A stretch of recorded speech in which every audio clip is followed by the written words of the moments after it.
Bonsoir, mesdames, messieurs. Laurent Loti est historien des idéologies, des imaginaires et des idées scientifiques et politiques au Centre national de la recherche scientifique et il est président d'honneur de la Société française pour l'histoire des sciences et de l'homme.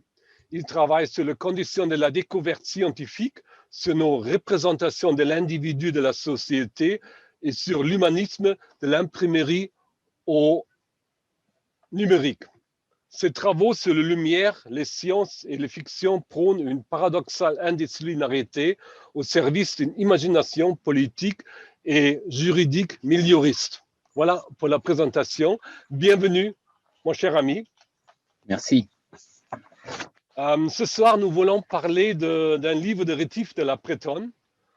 Il a vécu entre 1734 et 1806, paru en 1781 en 4 volumes avec le titre La découverte australe par un homme volant ou les dédales français.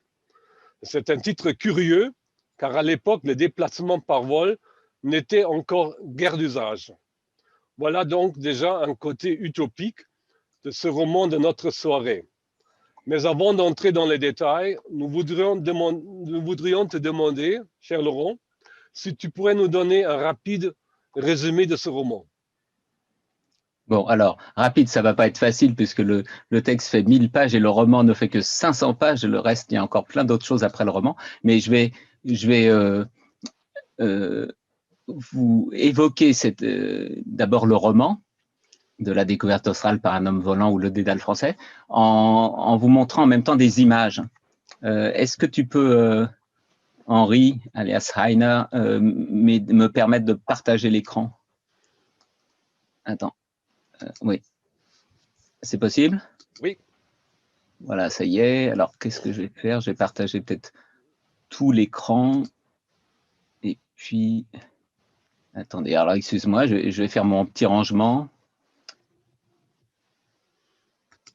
Laissez-moi un instant. Il faut que je masque des choses, que je range plein de choses et que je vous montre les premières images. Voilà.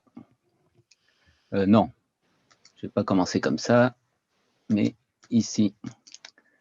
Alors, tout commence par le récit du jeune Victorin. Vous le voyez ici prendre son envol.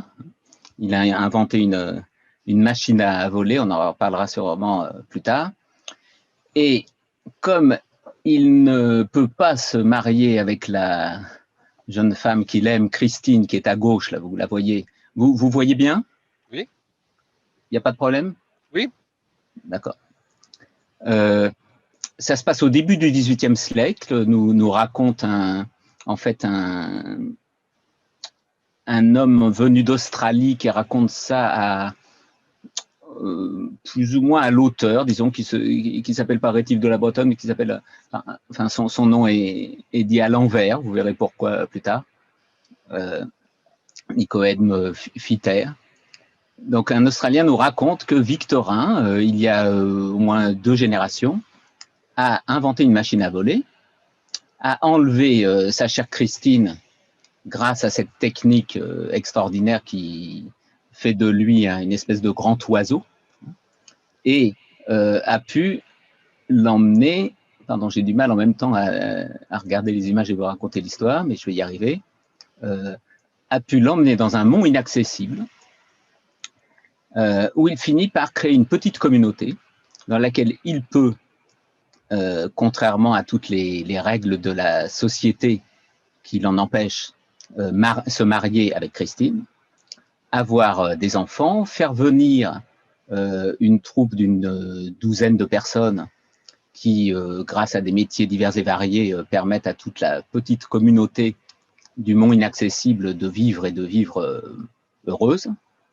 Il édicte un certain nombre de lois et voilà une espèce de première utopie, comme on a appelé cela à la suite du texte Utopia de Thomas More. Et puis, après avoir vécu pendant une vingtaine d'années dans ce mont inaccessible dans le Dauphiné, qui permet encore une fois d'échapper aux lois de l'ancien, aux règles, aux coutumes de l'ancien régime, et notamment à la difficulté de se marier avec quelqu'un qui n'est pas du même monde ou du même ordre que lui, voilà que Victorin décide avec ses enfants devenus grands de partir à la découverte des terres australes, un continent encore méconnu, en tout cas très méconnu vers 1720, le moment où se passe l'histoire, mais qui sera, j'en reparlerai plus tard peut-être, quasiment découvert, enfin finalement découvert au moment même où Rétif écrit tout cela. Mais lui, ce qu'il découvre, ce sont des terres imaginaires. Et le voici à découvrir en plein hémisphère austral des hommes de nuit. Il y a des gravures assez extraordinaires d'un graveur qui s'appelle Binet et qui a beaucoup travaillé avec Rétif de la Bretonne.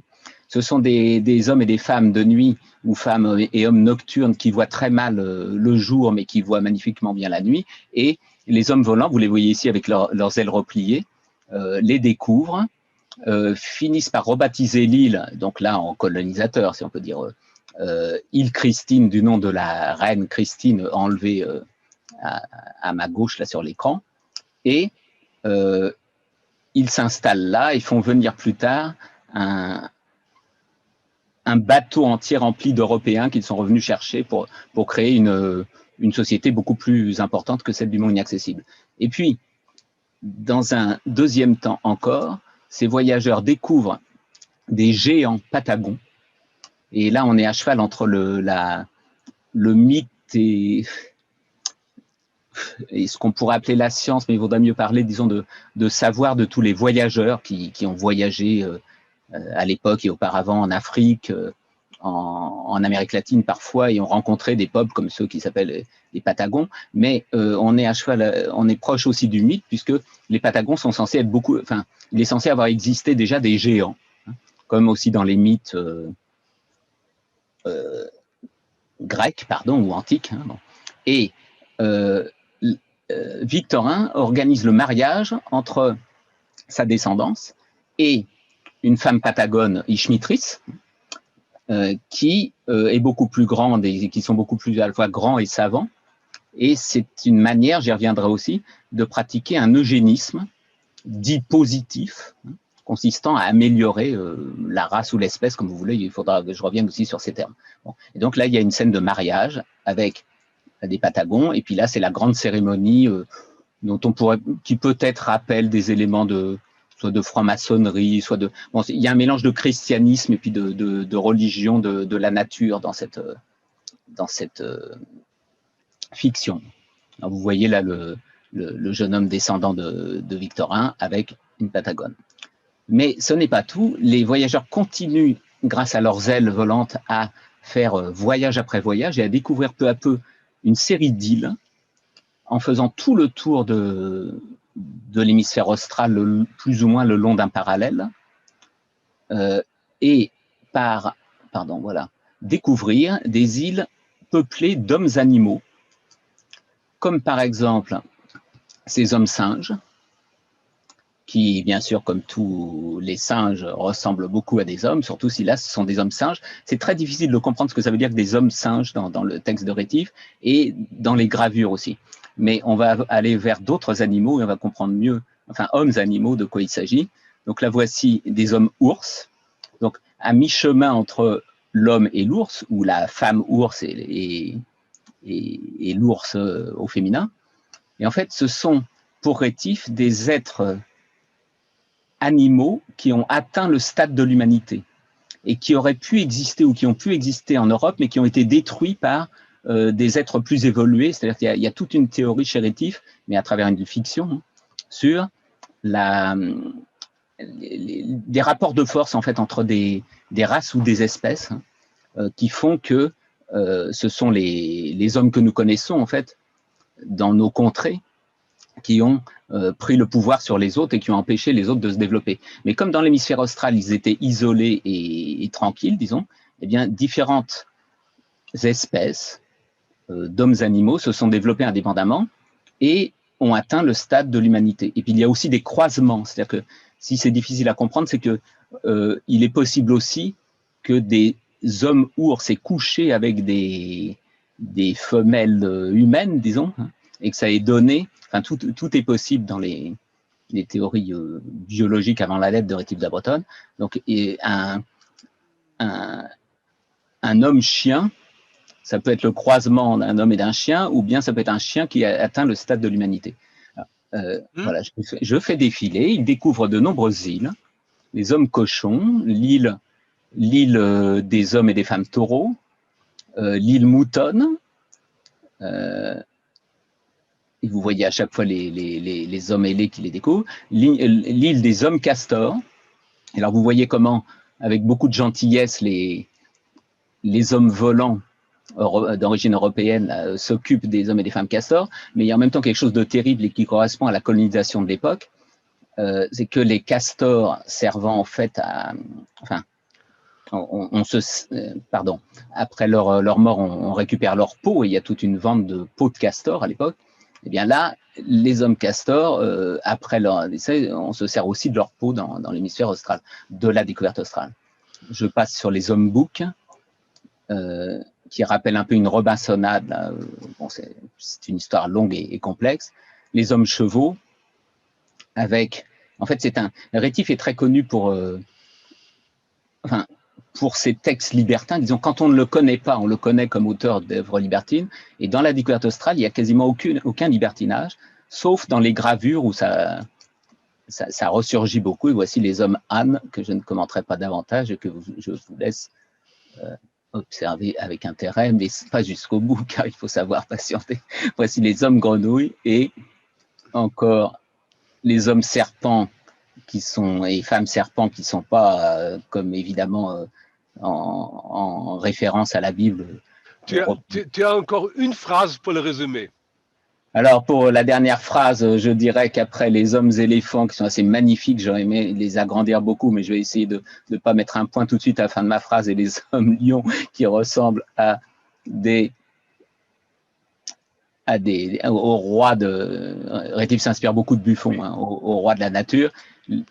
Voici enfin, pour finir, la rencontre avec les méga Patagons, qui eux habitent exactement à l'opposé de la France, dans la capitale qui s'appelle Sirap, palindrome de Paris.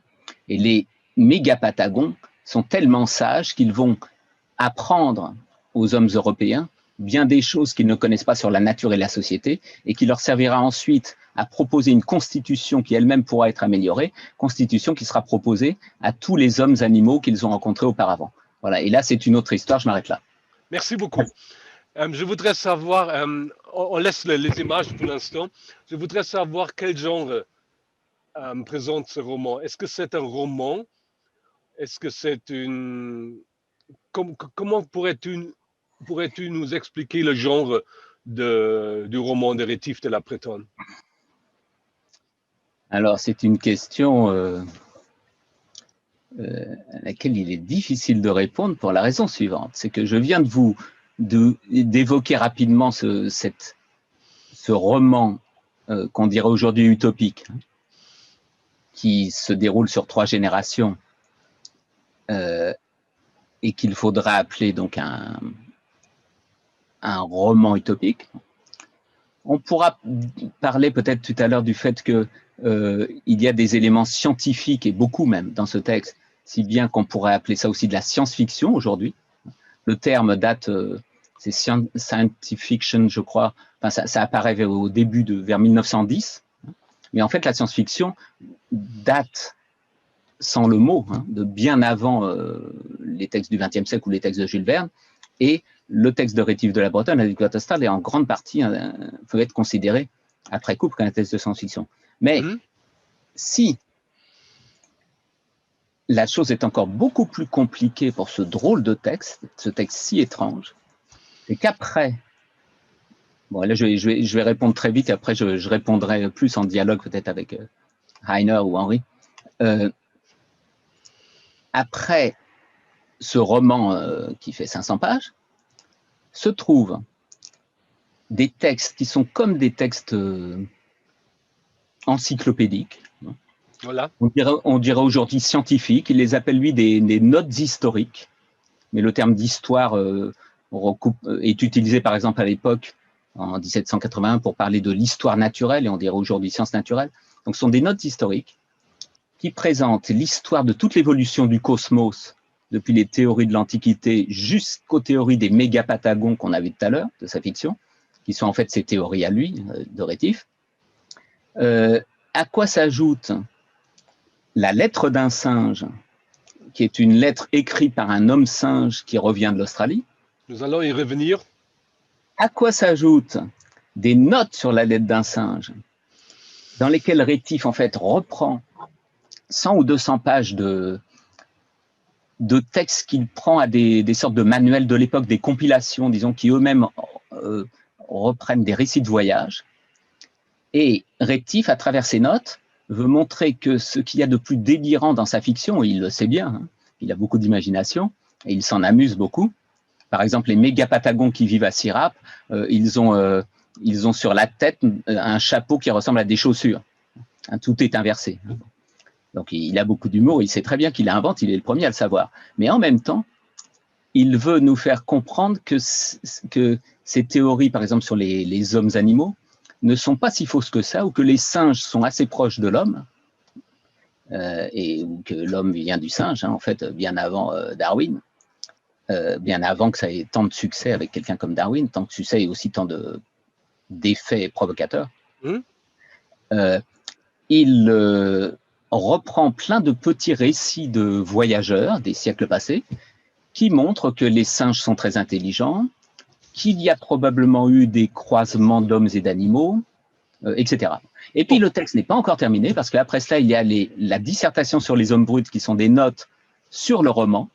Et à chaque fois qu'il y a des hommes animaux qui sont évoqués ou des géants, ou eh bien, Rétif renvoie encore à des textes scientifiques ou de voyageurs ou plus ou moins mythiques aussi, et aussi à ses propres textes, pour dire en quoi ça n'est pas si farfelu que ça, ou en quoi les fables peuvent dire la vérité, une certaine vérité, qui parfois va plus loin que celle des savants de l'époque qui sont encore un peu aveugles. Et quand on croit que tout est terminé avec ces notes encyclopédiques qui suivent le roman, il y a encore un autre univers qui s'ouvre, et dont il faut essayer de comprendre quel rapport il peut avoir avec le roman initial. Et ça correspond à l'image que vous voyez juste là, en face de au milieu de mon écran. C'est la séance chez une amatrice, qui cette fois-ci s'éloigne beaucoup de l'hémisphère austral puisqu'on est revenu à Paris, se passe au temps présent, disons, vers 1780, et réunit auprès d'une femme qui tient ce salon, de nombreux savants et artistes qui, chacun, lisent un texte dans ce salon. Et peut-être j'en reparlerai plus tard, mais ce sont des textes très, très variés et étonnants qui semblent ne pas avoir de rapport avec tout ce qui précède et qui font en fait un écho avec ce récit. Donc pour finir, de quel genre est donc ce texte? Disons que ça serait un récit. Rétif parle de son roman comme d'un roman physique. Et la meilleure traduction aujourd'hui, ça serait texte de science-fiction. Parce que physique veut dire à la fois, enfin, ça désigne à la fois la nature et la science de la nature. Donc c'est un roman scientifique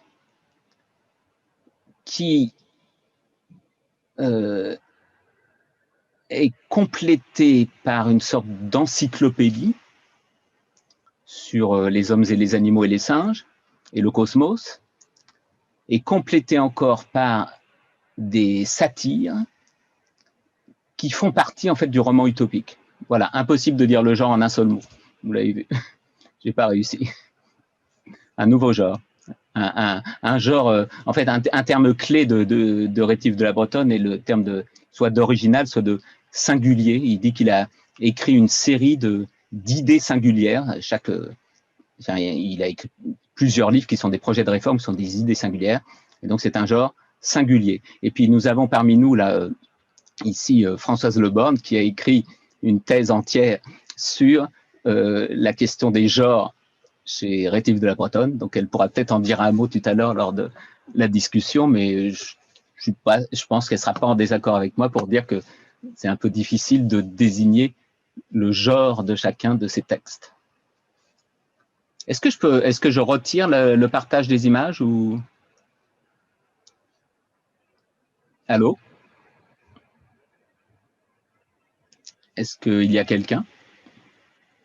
Oui, il y a quelqu'un. Mais Henri n'est plus. Je suis d'accord pour retirer le partage des images. Si Oui, parce que ça permet de nous voir davantage, de nous voir tous. Ah, Henri, on ne t'entend pas.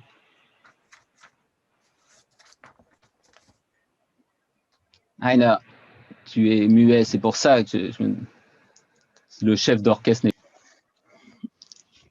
Ou c'est moi qui n'entends rien, non? Non, n'entends rien non plus. moi non plus, je Je n'entends parle. rien. Vous m'entendez? Alors, Oui, vous m'entendez?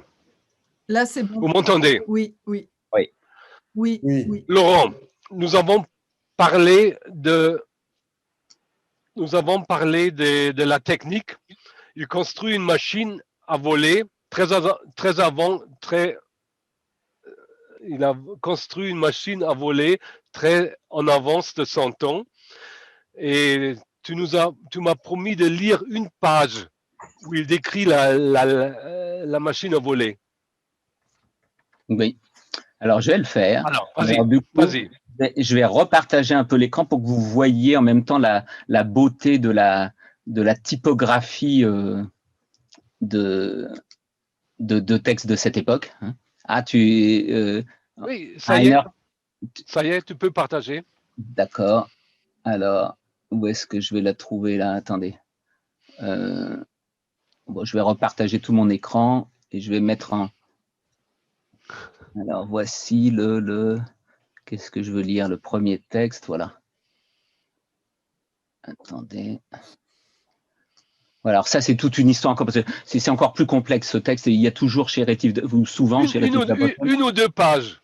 Oui, il y a des préfaces qui expliquent que l'auteur n'est pas vraiment l'auteur Rétif de la Bretonne, mais que c'est un autre auteur. Là, c'est censé être une œuvre posthume, donc ça, ce sont les toutes premières pages de l'édition corrigée, modifiée, censurée, disons. Voici le premier volume, et voici, attendez, je vais vous mettre ça à côté, la présentation de la première estampe. Oui, et ce texte, tu nous le lis, s'il te plaît. Oui. Victorin, prenant son vol de la pointe d'un rocher du mont inaccessible pour aller à la découverte australe. Ses ailes sont déployées, son parasol pointu, ouvert. Attendez, je voudrais retrouver la première image. La voici. C'est ça que que Rétif est en train de décrire et moi de l'interpréter comme un acteur ou un musicien. Ses ailes sont déployées, son parasol pointu ouvert et ramenant le vent afin de faire avancer l'homme volant. Il repousse le parasol fermé dans l'estampe suivante. On voit vers la tête la baleine de soutien et les deux cordons de ressort. Ceux de retenue tiennent aux dents du parasol, la tête de l'homme est couverte d'un bonnet de poils solidement attaché. Victorin est vêtu d'un habit juste, il faut comprendre, bien ajusté au corps, dans la forme de ceux de matelot, qu'on fait aujourd'hui porter aux enfants. Les cordons de retenue des ailes tiennent aux bras. Ces ailes garnissent les deux côtés du corps, depuis le haut des épaules jusqu'au bas des jambes.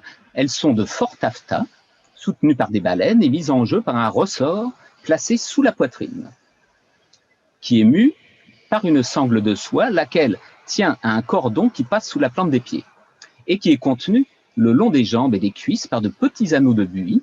La sangle fait mouvoir le ressort, qui communique à de petites dents latérales destinées à mettre les ailes en action.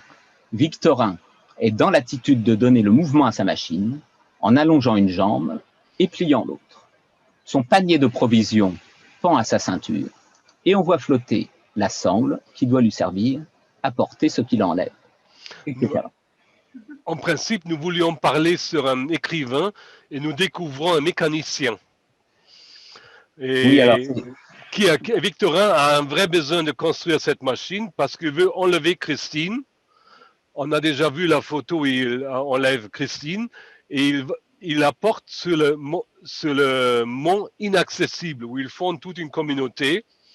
Et cette description contient chez Rétif de la Bretonne aussi une sorte de la critique de la société et en même temps une utopie.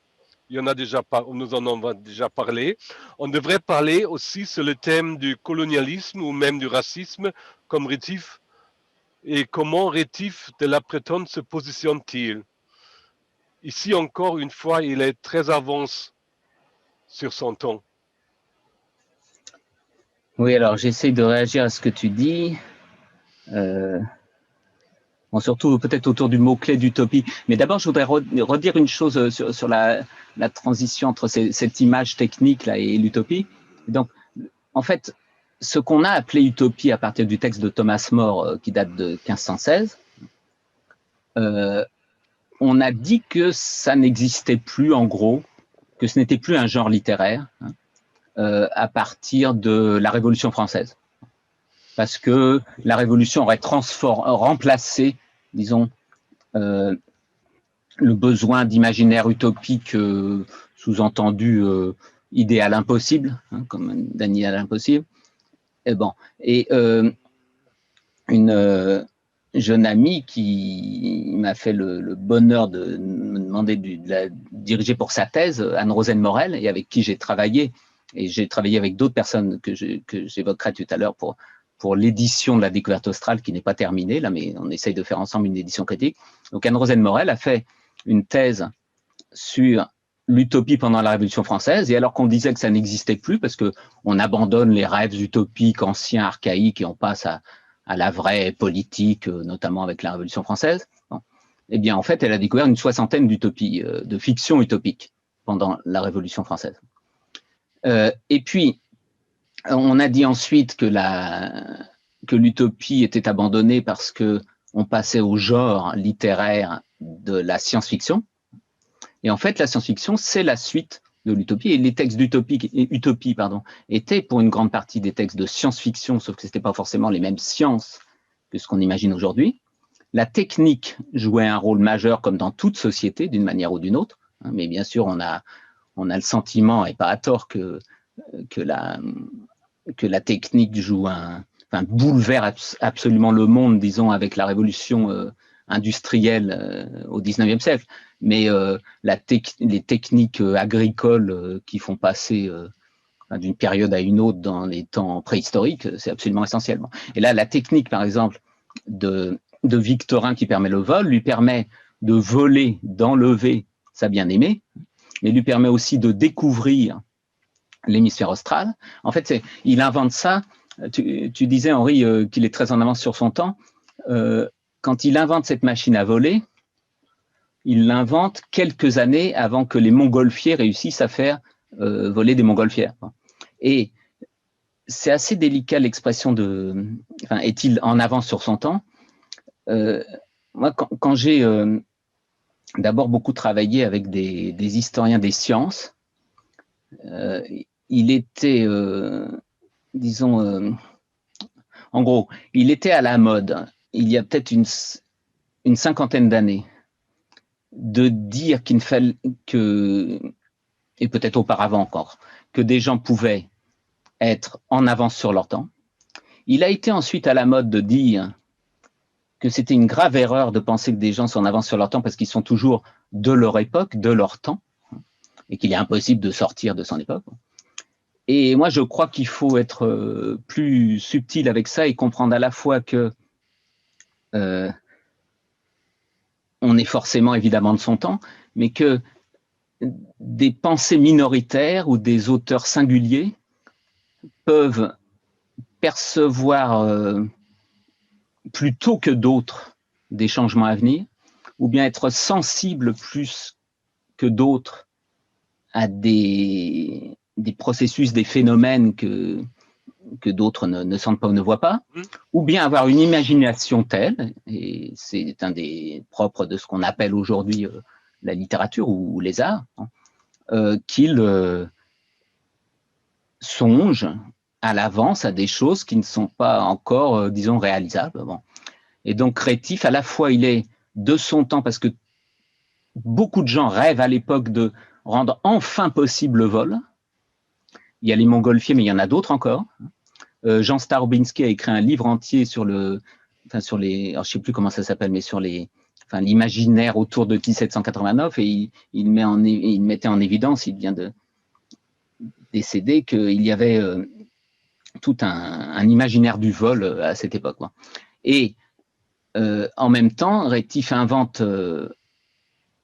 à l'avance, par exemple, l'usage du vol pour espionner ou pour faire la guerre. Il en parle pendant la Révolution française, bon, etc.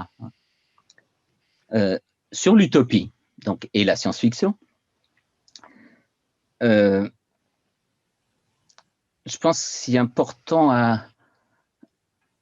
à retenir, c'est que, en fait, on a des adversaires de l'imagination politique et de textes comme celui de Thomas More, qui invente donc la première utopie qui s'appelle Utopia, en grec, le lieu qui n'existe pas, le monde qui n'existe pas.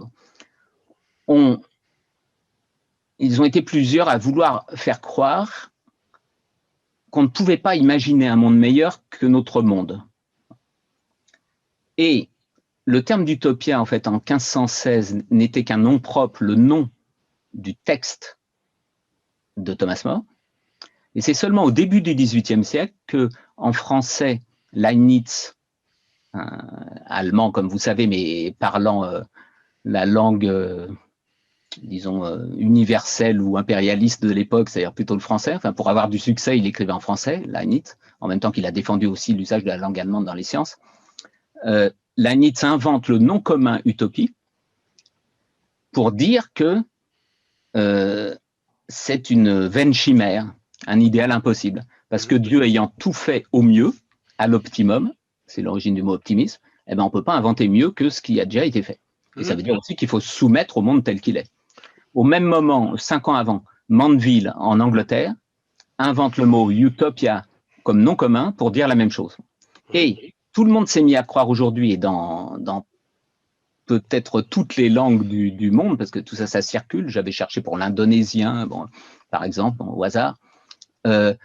Tout le monde a en tête aujourd'hui qu'une utopie, c'est un rêve impossible. Or, une utopie, c'est pas un rêve impossible, à l'origine du moins. Ça, c'est ce qu'ont voulu faire croire leurs adversaires.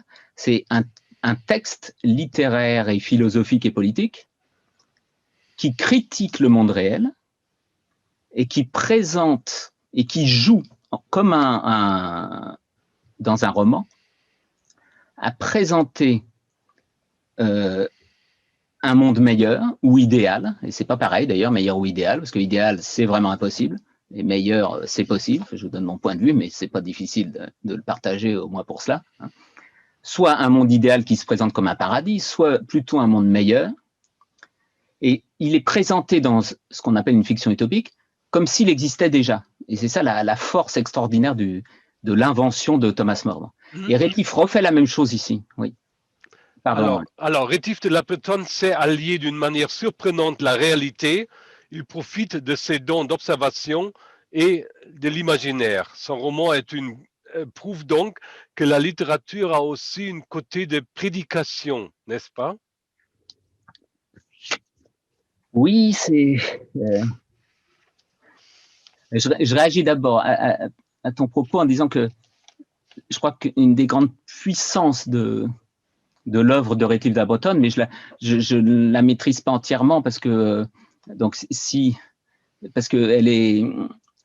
il a écrit, je crois, si je me trompe pas, ou Françoise corrigeant, mais 200 volumes. Donc c'est gigantesque et chaque texte est d'une originalité assez extraordinaire, ou presque chaque texte peut-être. Mais pour moi, ce qui m'intéresse le plus dans son œuvre, mais peut-être ce qui est une de ses singularités, c'est d'être à la fois un très grand observateur et peut-être on pourra en reparler plus tard, quelqu'un qui observe la société de façon aussi extraordinaire qu'un journaliste, et c'est justement l'époque où va se développer le journalisme, en tout cas pendant la Révolution française, ou un sociologue, le mot n'existe pas encore, mais on l'a attribué par exemple à Balzac, et Rétif, de ce point de vue-là, prépare Balzac, qui l'a d'ailleurs lu, comme Victor Hugo aussi, comme beaucoup d'autres. Donc, c'est un grand observateur ou spectateur, ce sont des termes qu'il emploie aussi pour son œuvre, et en même temps, c'est un très grand réformateur. Et c'est quelqu'un qui est très préoccupé par la compréhension du monde dans lequel il vit, et qu'il découvre avec d'autant plus d'étonnement qu'il vient du monde paysan et qu'il monte à la ville, qu'il vient d'un monde de laboureurs et qu'il devient auteur.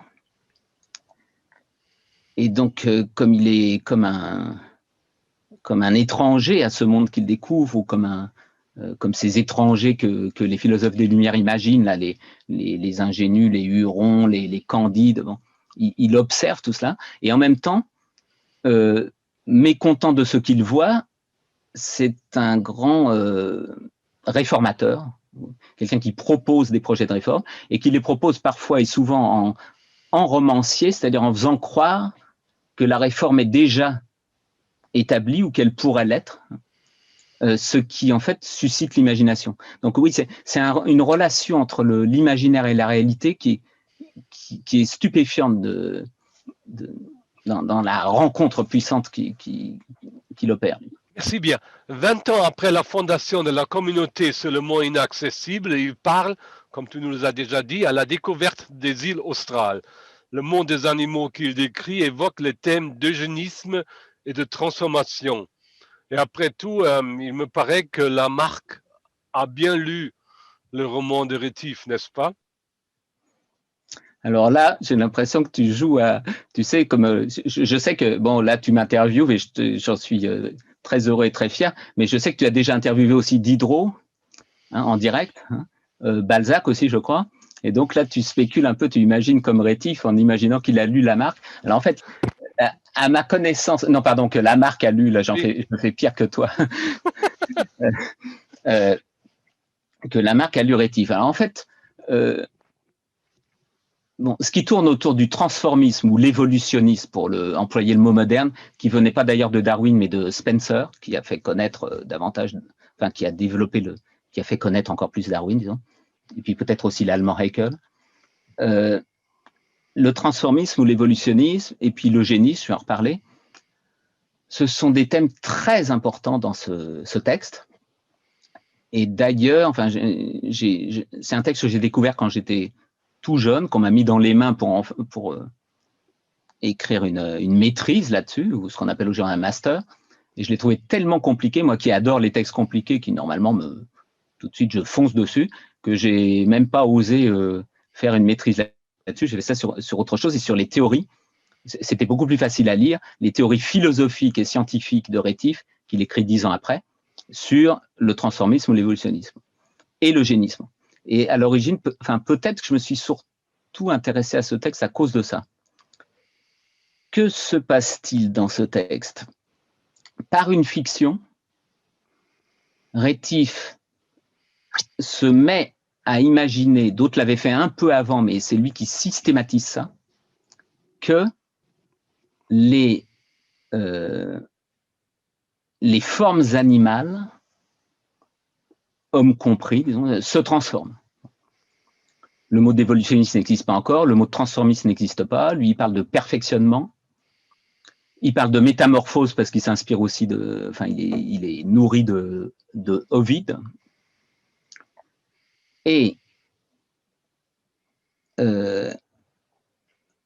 avant le succès de Lamarck en France, dont on dit qu'il est l'inventeur d'une théorie générale du transformisme, disons vers 1801, 1809, ça dépend des textes, avant l'immense succès de Darwin qui a totalement fait oublier tous les autres, en fait, il y a des gens qui ont commencé à imaginer une transformation des espèces.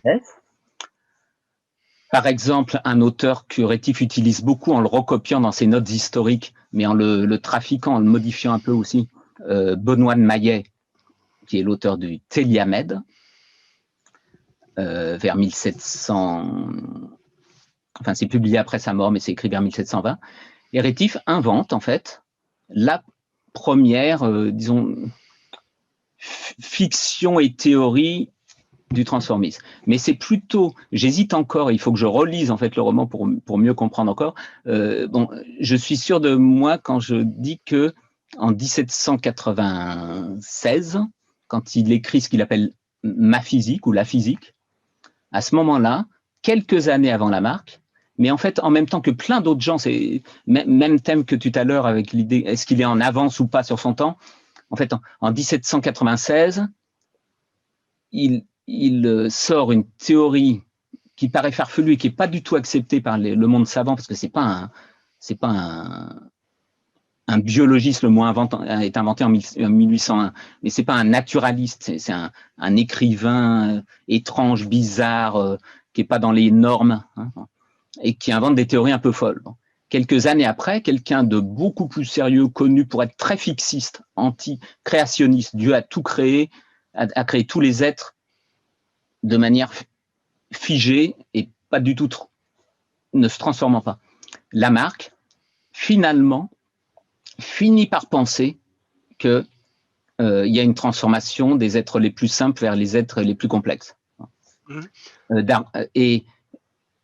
Pardon, je voudrais juste ajouter une chose avant que tu me poses une question, et heureusement que je préfère te laisser la parole, même si je parle beaucoup, mais je suis enchanté que Henri me pose des questions, parce que je sais que, on l'a déjà fait ensemble, et grâce à toi, Henri, je peux me sentir confiant dans ma capacité à improviser, parce que c'est toi qui guides, et sinon j'ai la trouille et je dois tout écrire à l'avance. Alors, encore une phrase. Encore une phrase. En fait, avec un texte aussi bizarre et étrange que la fiction de la découverte australe de Rétif de Bretonne, on arrive à comprendre comment et pourquoi on invente le transformisme ou l'évolutionnisme. Alors que quand on lit les savants les plus sérieux, eh bien, on ne le voit pas. Ils cachent leur motivation et ce qui est à l'origine de l'invention de ça. Voilà. Merci. Nous parlons des tu nous as déjà parlé des découvertes. Il passe d'île en île. Tu nous as déjà montré les hommes éléphants et les hommes grenouilles. Et on devrait parler aussi de la lettre du singe au 2e volume, je crois. Oui. Et plus qu'un manifeste, n'est-ce pas? Mais nous avons déjà vu cette image. Tu veux que je le remontre? Oui, avec plaisir. Oui, vas-y. Ah non, on n'a pas vu encore l'image qui a été oubliée par la Bibliothèque nationale de France là, dans la série des images que j'ai montrées. Oui, l'image ça va venir tout de suite. Oui, de la lettre d'un singe. Oui. L'homme singe écrivant la lettre d'un singe. Vas-y.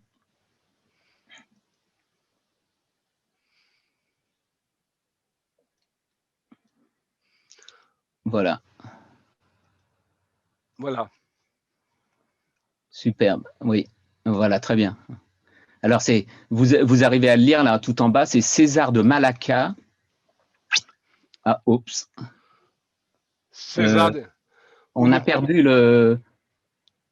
Vous me permettez, Laurent, tu me permets de dire rapidement dans 1 minute, dans 10 secondes, bonjour à Klaus, qui est mon frère, qui vient d'arriver. Enchanté, Klaus, mais je ne vois plus ni ton écran, ni Klaus, ni personne.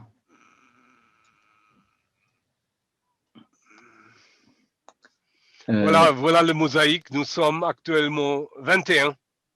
Mais je ne vois plus la mosaïque, je ne vois plus rien. Moi, j'ai regardé l'écran pendant longtemps, mais ça a coupé là. Pardon? J'ai vu l'écran pendant longtemps et là, je ne le vois plus, effectivement. Vous devriez voir maintenant le mosaïque. Ah voilà, ça y est. Enfin, moi, je revois la mosaïque. Oui, voilà, tout le monde, tous les participants. Est-ce que je remonte cette image? Je reviens à cette image et tu vas nous lire le texte, l'extrait de la lettre du singe, s'il te plaît. Oui, d'accord. Donc voilà, vous voyez en bas la légende rédigée par Rétif de la Bretonne en dessous de l'image de Binet, B-I-N-E-T, du graveur Binet, César de Malacca écrivant aux animaux de son espèce. Je lis le début. Oui. Attends, du coup, comme tu partages l'écran, je ne peux plus partager le mien et ça fait rien. Donc, je le lis sur une feuille. Donc, c'est César de Malacca.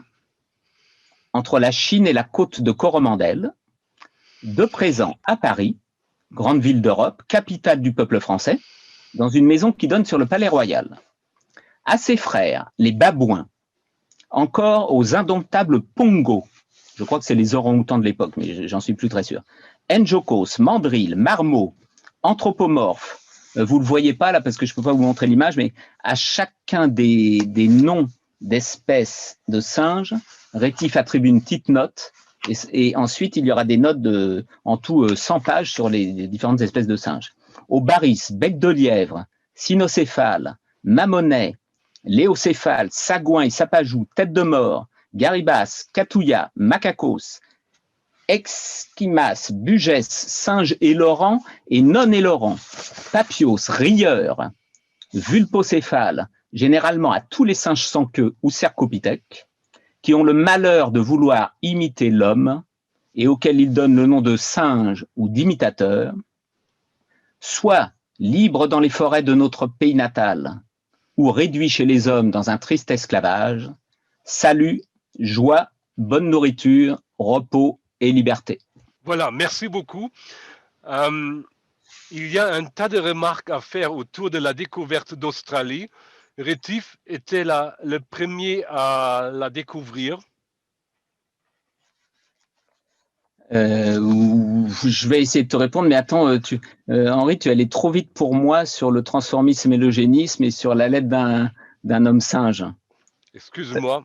Non, je t'en prie. Excuse-moi, il faut que tu complètes tout de suite tes remarques sur la lettre d'un singe. Excuse-moi. Merci. Non, c'est pas grave du tout. Mais oui, je vais parler de la lettre d'un singe et puis je vais revenir au transformisme et à l'eugénisme. Attends, je ne sais plus par où passer, mais bon, dans la lettre d'un singe, Rétif de la Bretonne donc prend pour porte-parole un homme singe qui va faire une diatribe. Tu disais que c'était plus qu'un manifeste, enfin, c'est vraiment un morceau d'éloquence assez extraordinaire. Beaucoup de philosophes des Lumières avaient donné la parole à des gens, à des hommes sauvages, disons. Et Rétif invente quelque chose d'encore plus singulier. Il donne la parole à un homme singe. Un singe qui est en fait un métis, résultat croisé d'un singe et d'une femme chinoise en l'occurrence. Et dans une autre version, c'est un descendant encore au second degré de ce type de croisement. Et voilà qu'alors que le roman, qui finalement est un roman, j'en ai pas encore parlé, mais bon, assez sexiste, c'est un petit peu compliqué la question du sexisme ou du féminisme chez Rétif, mais enfin bon, c'est quand même assez clair. Bon. Colonialiste, mais Rétif, dans le roman, s'oppose violemment, ou dans les préfaces, au colonialisme violent et meurtrier qu'il attribue aux Espagnols et aux Portugais, pas à tort d'ailleurs, et il prône ce que les gens du XVIIIe siècle ont plutôt en tête à l'époque, c'est-à-dire l'acte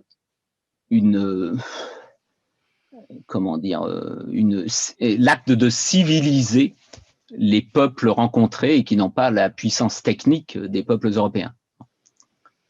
Donc ça peut être considéré comme très positif et progressiste, ou au contraire considéré comme une horreur déguisée de manière hypocrite en geste généreux. Et tous les débats d'aujourd'hui sur ce qu'a été le colonialisme sont encore en jeu là-dedans. Mais ce qui est sûr, c'est que quand Rétif raconte son récit, son roman, à la troisième personne, en gros, bon, il n'y a quasiment personne qui le raconte, ou en fait c'est un Australien qui fait le récit à l'auteur qui lui-même l'écrit, on a quand même l'impression que les espèces ou races, j'emploie un terme, ou les variétés, si vous voulez, ce serait le meilleur terme, d'hommes rencontrés sont quand même très inégales, et qu'il y a les hommes volants qui sont très supérieurs, même s'ils rencontrent des patagons encore plus supérieurs et des méga patagons encore plus supérieurs. Et puis, les hommes animaux rencontrés dans les îles, c'est une magnifique théorie sur la transformation des espèces, mais dans ces îles, en réalité, dans les îles du véritable hémisphère austral, à l'époque, n'habitent pas des hommes animaux, mais des êtres humains que Rétif remplace par ces hommes animaux imaginaires. Mais du coup, les hommes animaux sont des animaux qui sont arrivés au stade de l'humanité, mais on pourrait dire aussi que c'est des humains, enfin dans la réalité, non plus dans l'imaginaire, des humains qui sont encore un peu en stade animal. Et dans ce cas-là, on est face à une forme de racisme par hiérarchisation des races ou des espèces ou des variétés. Mais dans la lettre d'un singe, c'est l'inverse, c'est-à-dire que c'est celui qui est considéré comme inférieur, qui prend la parole et qui explique à quel point les hommes civilisés ont des défauts, ou pire que des défauts, à quel point leur lumière les rend malheureux. Alors, ils ont conscience de la mort, ils ont conscience, ils ont la religion, mais cette religion a été totalement dévoyée. Ils se font du mal entre eux, ils pratiquent l'esclavage, ils traitent très mal les hommes qu'ils colonisent, ils traitent extrêmement mal les animaux. Et cette fois-ci, c'est un regard totalement inverse et très, disons, politiquement libérateur et contre toute forme d'oppression et de domination. Et, ouais. Et je voudrais savoir, il y a beaucoup de remarques autour de la découverte de l'Australie. Rétif était le premier à la découvrir. Alors justement, c'est… Deux phrases. Oui, mais tu sais qu'il nous reste une demi-heure avant qu'il y ait une discussion d'une demi-heure. Hein. Je sais, mais j'ai encore 3 autres questions où je crains tes réponses très longues. Une autre fois, c'est moi qui t'interviewe, bref. Je viens de parler du rapport entre imaginaire et réalité pour la découverte de l'hémisphère austral. C'est assez extraordinaire. C'est en fait au moment exact où Rétif écrit son livre que les terres australes sont enfin définitivement et totalement découvertes, si on peut dire. C'est-à-dire que tout ce qui était fantasme et mythe depuis l'Antiquité sur on ne voit pas là l'image, je ne sais pas pourquoi, Adrien Chapelle, mais je travaille avec Adrien Chapelle qui est ici présent et qui a beaucoup, c'est lui qui a le plus enquêté, ah bah tiens, soudain Adrien Chapelle surgit, enquêté sur le mythe des terres australes pour qu'on édite ensemble la découverte australe. Il y a les voyages de Bougainville, français envoyés par le roi, hein, la monarchie française. Il y a les voyages de Cook envoyés par la monarchie anglaise. Et en fait, dans le cadre d'une concurrence entre ces différents empires, c'est Cook qui découvre le plus de choses finalement. Mais Bougainville découvre Tahiti, par exemple, peu avant Cook. Et du coup, je raccourcis mes phrases et mes idées. J'ose pas parler du supplément au voyage de Bougainville de Diderot, qui est assez extraordinaire et qui fantasme sur la liberté sexuelle des Tahitiens, tout en montrant que c'est pas si simple que ça. Rétif se sert d'un espace encore imaginaire, comme plus tard des gens avec la Lune et d'autres planètes. Hein. Même la Lune, en fait, c'est avant il y a déjà des voyages dans la Lune au XVIIe siècle, par exemple. Mais il s'en sert pour mettre en place son imaginaire et son rapport à la réalité, juste au moment où ça risque d'être trop tard parce qu'on ne peut plus imaginer, parce que ça y est, on a découvert enfin les choses. Et chose extraordinaire, on parlera tout à l'heure peut-être du fait qu'il y a une édition et puis ensuite le censeur qui intervient, il est obligé de modifier des choses. Il y a un moment, il doit retirer 3 pages de son édition parce qu'il doit faire des coupes. Et dans ces 3 pages, comme il sait pas quoi en faire, on peut imaginer, il sait très bien quoi en faire. En fait, il met dans ces 3 pages blanches un extrait de la traduction du second voyage de Cook qui vient d'être réalisé. Et il fait tout pour. Donc, on essaye d'expliquer ça dans des notes. C'est pas facile aussi que ça prenne pas plein de place et il faut que le texte ait plus, que les lecteurs aient le plaisir de lire le texte sans être avalé par toutes les notes, disons. On essaie d'expliquer comment Rétif fait tout pour faire croire que ces personnages fictifs ont découvert ces terres-là juste avant Cook. Mais l'Australien qui raconte tout à l'auteur, c'est quelqu'un qui, après avoir voyagé avec les hommes volants, finit par revenir en bateau avec Cook et ses marins. Donc, c'est vraiment à cheval entre les deux. Voilà. Je n'aime pas trop la méthode de l'homme et l'œuvre, mais il serait quand même temps de savoir quelques détails sur l'auteur de la découverte australe. Il est originaire d'une famille de paysans. Il devient imprimeur à Auxerre, un observateur acharné du monde, on en l'a déjà dit. On dirait aujourd'hui un sociologue avant la lettre. Oui. Qu'est-ce que nous devrions aujourd'hui savoir de Rétif de la Bretonne pour mieux saisir la portée de son roman dont nous parlons ce soir? Tu as 6 minutes. Mais non, c'est pas vrai, on a 30 minutes. Non, parce que...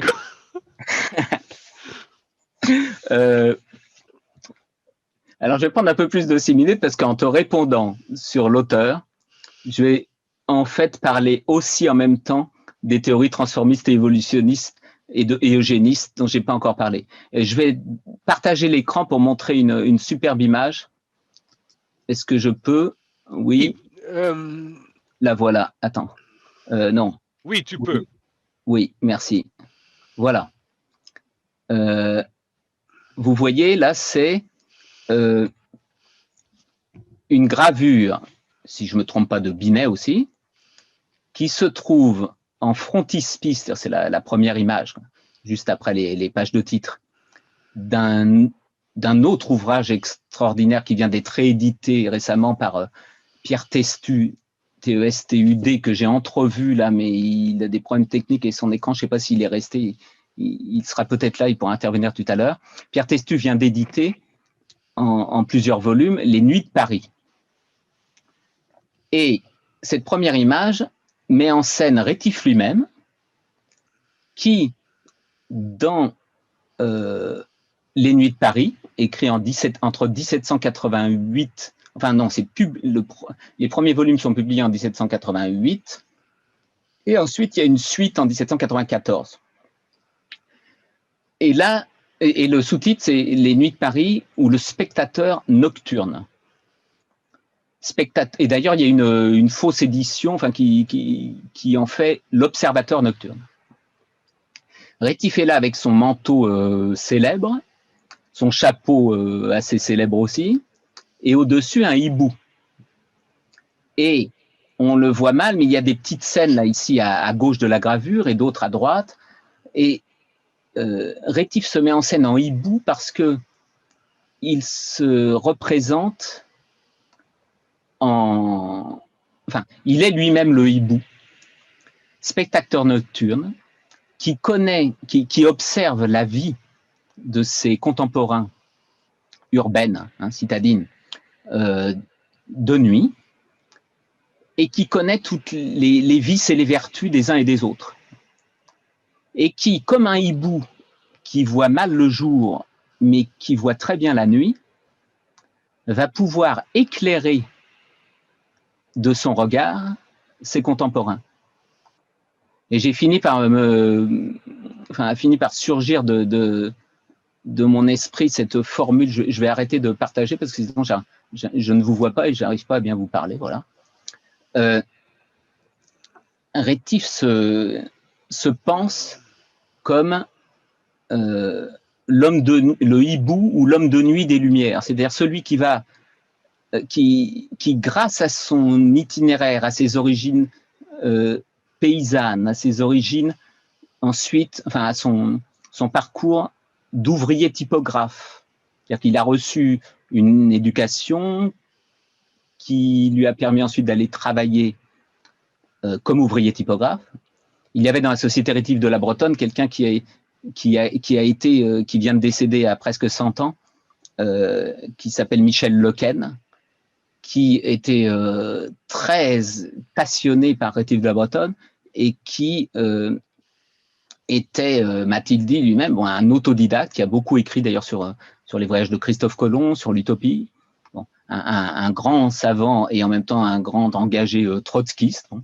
et aussi surréaliste, et bon, dont la passion pour l'art a toujours, je crois, lui a toujours évité d'être dogmatique, disons, bon, qui a travaillé dans le monde des typographes. Et les typographes, ça peut être des gens autodidactes d'une culture gigantesque, immense. Rétif est un ouvrier typographe, devient un imprimeur.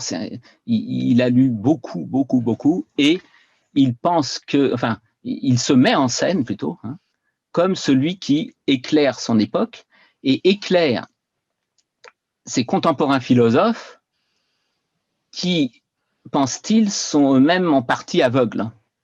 Et je vais vous lire un texte à ce sujet, si vous voulez bien, et je vais essayer de le lire en vous faisant croire que je l'invente ou que je le connais par cœur, alors qu'en fait je le mets sur mon écran, comme vous savez les... Est-ce qu'il est vrai que Rétif de la Bretonne a composé ce texte dans son atelier d'imprimerie sans passer par de manuscrits?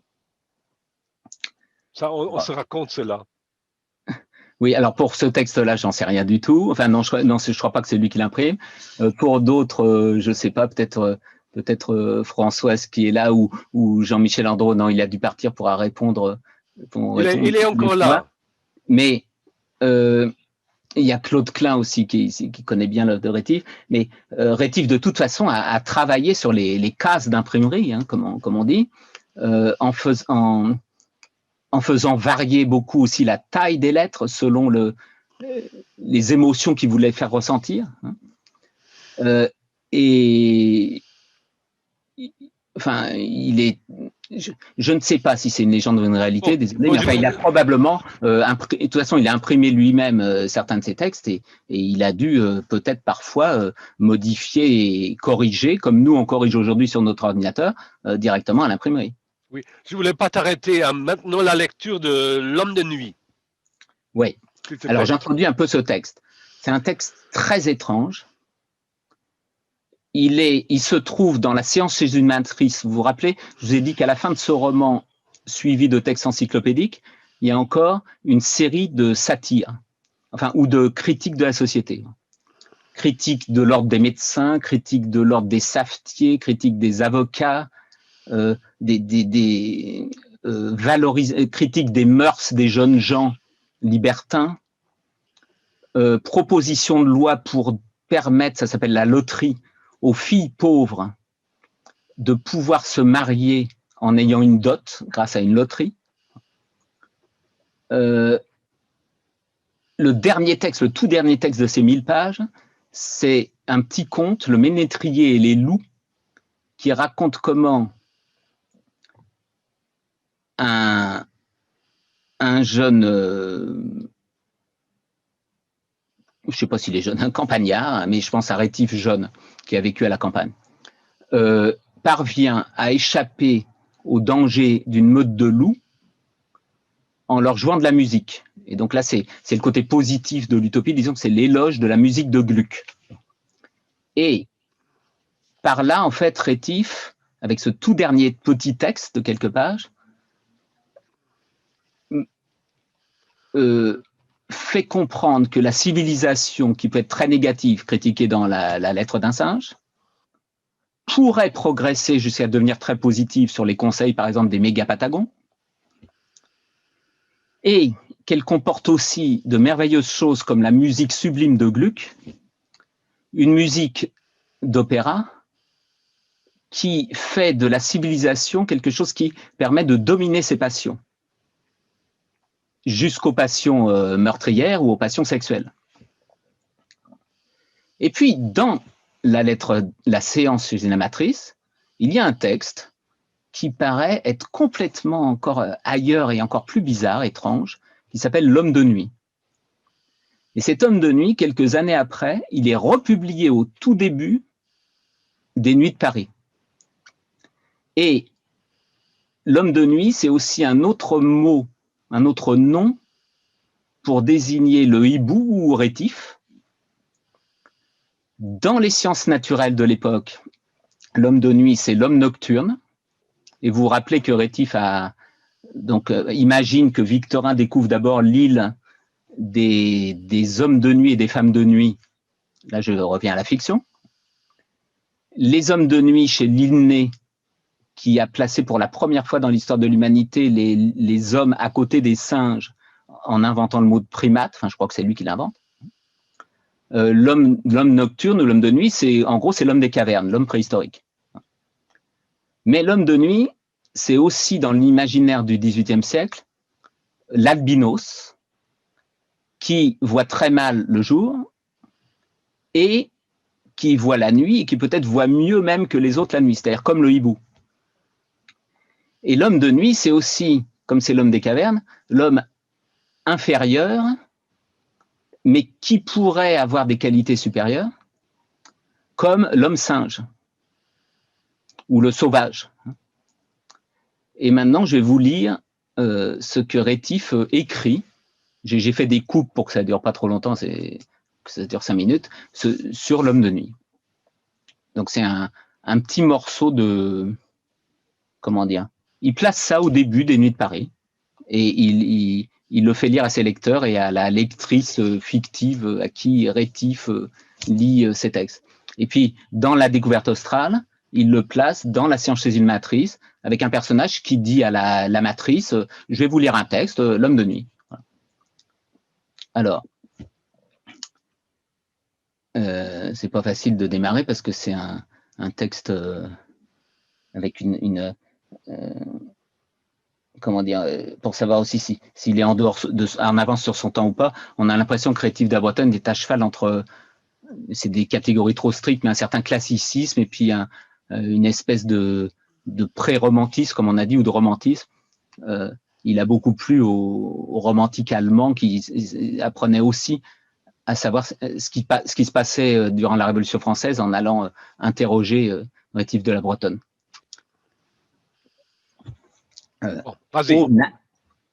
Ô nature, je t'adore humblement prosterné. Pourquoi l'homme insensé ferme-t-il les yeux à ta céleste clarté? Tire le voile ô buffon, ôte à ton siècle la cataracte qui ferme son œil au beau jour. Un soir, là de chercher... Attendez, mon texte bouge tout seul. Qu'est-ce qui s'est passé? Pardonnez-moi. Un soir, là de chercher les moyens de diminuer la différence morale et politique des hommes, leur différence physique s'offrit à ma pensée. Un hibou, c'est les techniques modernes qui font que mon écran se modifie tout seul. Un hibou, sorti du temple, me fit naître cette idée. Je me rappelais d'abord ce que Pline, je prends un texte, je me rappelais d'abord ce que Pline dit des nègres blancs dont la vue faible ne peut supporter la lumière du jour et qui ne commencent à voir parfaitement, comme les chauves-souris, qu'au crépuscule. Je me rappelais les efforts que fait cet illustre auteur pour prouver que leur blancheur est une maladie. Parce que ce qu'on appelait nègres blancs, donc c'était on dirait aujourd'hui des noirs albinos. Donc cet illustre auteur, Buffon, fait tout pour prouver que leur blancheur est une maladie. Mais que dira-t-il de leur vue? Est-ce une maladie? Je me rappelais d'avoir vu dans mon village une famille entière dont la moitié des enfants étaient bruns et les autres roux. Les roux clignotaient la paupière et voyaient dans l'obscurité. Je me rappelais que les anciens de l'Antiquité m'avaient dit que de tout temps cette famille... Non, pardon, c'est les anciens, les ancêtres, disons, les vieux de la famille, m'avaient dit que de tout temps cette famille s'était trouvée ainsi mi-partie et que cela venait des ancêtres. Je me rappelais que ces enfants nyctiluques se portaient parfaitement bien. Je songeais ensuite qu'il est d'autres pays que la Guinée, comme l'isthme de Panama, où l'on trouve de ces nyctiluques, ainsi que des hommes à queue. J'ai conclu, les hommes à queue, il en a parlé dans La Découverte australe, c'est oui, c'est des hommes avec des hommes pas loin des singes qui ont une queue. J'ai conclu de toutes ces réminiscences qu'il y eut autrefois des hommes de nuit qui voyaient, agissaient la nuit, que les nègres actuels de la zone torride les ont peu à peu chassés ou détruits, au point qu'il ne s'en est échappé que quelques individus, dont un petit nombre se sera mêlé par le mariage avec les hommes de jour. Oui, les espèces d'hommes ont été différentes. Il y a eu des géants, on en peut douter. Tout l'atteste, il y a eu des pygmées. L'homme a été aussi varié dans ses proportions que le chien domestique dans les siennes. Et le singe, espèce voisine de la nôtre, dépose encore pour cette vérité. La destruction des géants ne doit pas surprendre. Comme la différence entre les hommes, soit de jour, soit de nuit, soit géants, soit moyens, soit pygmées, ne venait que du climat, il est sensible que le nombre des hommes moyens et des hommes de jour devait surpasser infiniment celui des autres. Les géants auront, dans l'occasion, laissé peut-être échapper des marques de mépris. Ils auront été rois, chefs. Les hommes moyens les auront détruits peu à peu, après les avoir rendus odieux. Ce ne sont pas ici des conjectures vagues, pensais-je. On voit encore des moutons géants en Sicile. Toutes les espèces d'hommes pouvaient se mêler, comme celle des chiens. Mais ce devait être une grande honte pour une géante de succomber avec un homme moyen. C'est de là que sont originairement venues les idées de l'inégalité politique. Elle est imitative de l'inégalité physique qui existait autrefois. On dit encore par métaphore un grand homme, une grande princesse, un grand roi. Une grande princesse se déshonorerait en écoutant son valet de pied, qui est cependant de la même espèce. Mais on entend cela figurément aujourd'hui, par un reste des mêmes idées qu'avaient naturellement les géants à l'égard des hommes moyens. Lorsque la fable nous représente les titans foudroyés par Jupiter, il y a toute apparence que c'est l'histoire de temps fort anciens qu'elle nous fait, grâce en soi rendue à Jupiter, car je sais que les géants, s'ils étaient mêlés parmi nous, seraient fort incommodes, à moins qu'ils n'eussent la bonté de vouloir bien nous servir d'éléphants. Mais que Jupiter n'a-t-il pas en même temps anéanti les fatales idées d'une prétendue inégalité? Je m'arrête, lecteur. Ne croyez pas que la fable soit toute fable. Buffon, puissant génie, c'est à toi de préparer cette révolution. Ne te laisse point épouvanter par les clameurs des pygmées. Ton génie est fait pour les écraser. Tel le père du jour chasse devant lui les ténèbres, les chimères, les fantômes, les vaines frayeurs et les mensonges de la nuit. Tel aussi Buffon, le flambeau de ton divin génie fera disparaître l'aveugle ignorance, le préjugé stupide, l'idiote superstition, la crédulité ridicule. Tu les pousseras devant toi et ils tomberont dans le gouffre du néant. Merci beaucoup. Pardon, mais Rétif ajoute de manière assez amusante, juste 3 lignes. Il se met lui-même en scène, lisant ça, dans la séance chez une amatrice. Le philosophe, en achevant cette pièce, jeta sur la présidente un regard qui semblait demander qu'elle donnât le signal d'une approbation générale. Elle le comprit sans doute et s'y prêta généreusement. Aussitôt, nous applaudîmes tous en chœur, comme les gratifiés de billets d'auteur aux premières représentations. Ça veut dire qu'en fait, les gens ont été payés pour l'applaudir. Bon, voilà. Merci beaucoup. Je pense que nous allons enregistrer la lecture complète de la découverte de en 1000 pages. Ouais. Ça sera plus court que la recherche du temps perdu. Bon, oui. Pourquoi je voudrais ajouter une chose sur les théories évolutionnistes et eugénistes. Rétif se prend pour un homme singe, pour un nègre blanc, probablement parce que, vous allez me dire que je fais aujourd'hui ce qu'on appelle de la psychologie à la petite semaine, mais je ne crois pas, c'est tout son itinéraire autobiographique. Parce qu'il n'est pas de la haute société, parce qu'il n'est pas même de la ville, et il est révolté parce qu'il découvre du monde moderne, et il écrit en observateur et en réformateur. Et parce qu'il veut croire au progrès, c'est la raison, je crois, pour laquelle il imagine que la nature elle-même progresse, ce qui lui permet en retour de s'appuyer sur la nature et les sciences naturelles, pour dire que politiquement, il faudrait faire progresser les choses, tout comme les choses progressent naturellement. C'est-à-dire que la raison pour laquelle il invente et la raison pour laquelle d'autres auteurs inventent plus tard, mais enfin, il y a aussi d'autres théories différentes. Darwin, c'est un peu différent. La raison pour laquelle on invente le transformisme, c'est pas seulement parce que il est vrai que ce n'est, enfin, selon moi, hein, que athée, que ce n'est pas Dieu qui, d'ailleurs, il y a des croyants qui le croient aussi à l'évolutionnisme, parce que ce n'est pas Dieu qui a créé les espèces, mais parce qu'elles ont évolué naturellement, si on peut dire, hein, ou artificiellement quand les hommes sélectionnent les animaux. Rétif est d'ailleurs d'un monde paysan qui sait sélectionner les animaux et aussi les végétaux. Il invente l'évolutionnisme parce qu'il rêve que la société évolue. Et comme on ne peut jamais voir la transformation des espèces, il faut comprendre que la théorie de l'évolution, c'est une théorie d'abord de l'histoire avant d'être une théorie biologique. C'est une théorie de l'histoire de la transformation du biologique. Et ensuite, il s'appuie sur cette théorie de la nature pour dire que puisque dans la nature, les hommes sont tous frères, eh bien, il faut être tous frères, et puisque y compris quand ils viennent de différentes espèces d'animaux, et puisque ça se transforme et ça se perfectionne, eh bien, il faut espérer aussi cette perfection politique.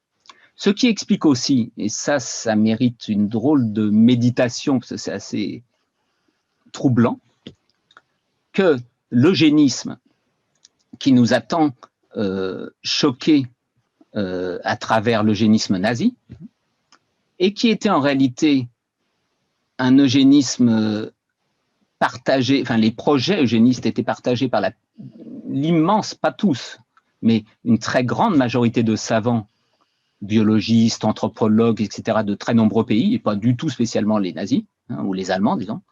Il y a eu beaucoup d'eugénisme en fait américain au début du XXe siècle, pardon. Les lois nazies s'en sont d'ailleurs inspirées, hein, donc consistant à vouloir améliorer le niveau physique et moral, disons, d'une population, parfois d'une race, parfois pas, ça dépend. L'eugénisme n'est pas forcément raciste. L'eugénisme a été pensé en fait comme un projet progressiste. Et nous, on aurait tendance à croire aujourd'hui que l'évolutionnisme, c'est une relative réalité, même si on ne peut pas le démontrer, hein, bon, mais c'est beaucoup plus sûr, si vous voulez, que de croire que Dieu a inventé toutes les espèces il y a 4000 ans, hein, ou 6000 ans, ou 4000 ans avant Jésus-Christ. On pourrait croire que l'eugénisme est une dérive mauvaise de l'idée transformiste, alors qu'en fait, le projet pratique, technique, scientifique et politique, en fait, eugéniste, d'amélioration de la population, précède et est à l'origine de l'idée théorique et scientifique du transformisme ou de l'eugénisme. C'est parce que des gens ont voulu améliorer la nature humaine comme ils avaient pu améliorer les végétaux ou les animaux, ou croire les améliorer, qu'ils ont voulu améliorer l'humanité. Et le principal, comment dire, le principal mode d'attaque contre cet eugénisme, c'est de comprendre que ce n'est pas un humanisme, parce que ça ne consiste pas à ce que chacun se perfectionne, mais ça consiste en ce que des dirigeants intellectuels ou politiques décident de vouloir améliorer une population qu'ils considèrent excusez la formule, mais comme des pions, comme des gens qui ne valent rien, parce que ce qui vaut, c'est la vision globale et politique de toute une population. Alors, le texte de Rétif d'Abredon, il permet aussi de comprendre ça, il permet de comprendre comment on a pu associer parfois progressisme et colonialisme, ce qui pose problème, mais dans les deux sens. Peut-être que c'est pas facile de dire tout bêtement que c'est ignoble de vouloir diffuser les lumières auprès de gens qui ne connaissent même pas l'écriture. Mais il faut aussi avoir le regard, bien sûr, critique à l'égard du colonialisme. Enfin, ça me paraît évident.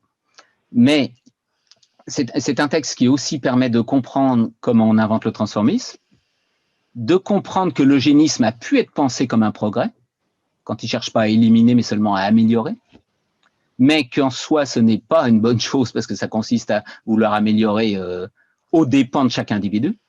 C'est-à-dire que dans la fiction de Rétif de la Bretonne, il y a des êtres dont il est pensé qu'il vaut mieux qu'il n'ait pas d'enfants. Ce qui est aussi d'ailleurs pas si simple que ça. Enfin, c'est pas sûr qu'il faille tout le temps condamner ça. Ça mérite réflexion, disons. Bon, on dit que c'est des problèmes dits de bioéthique. Hein, bon.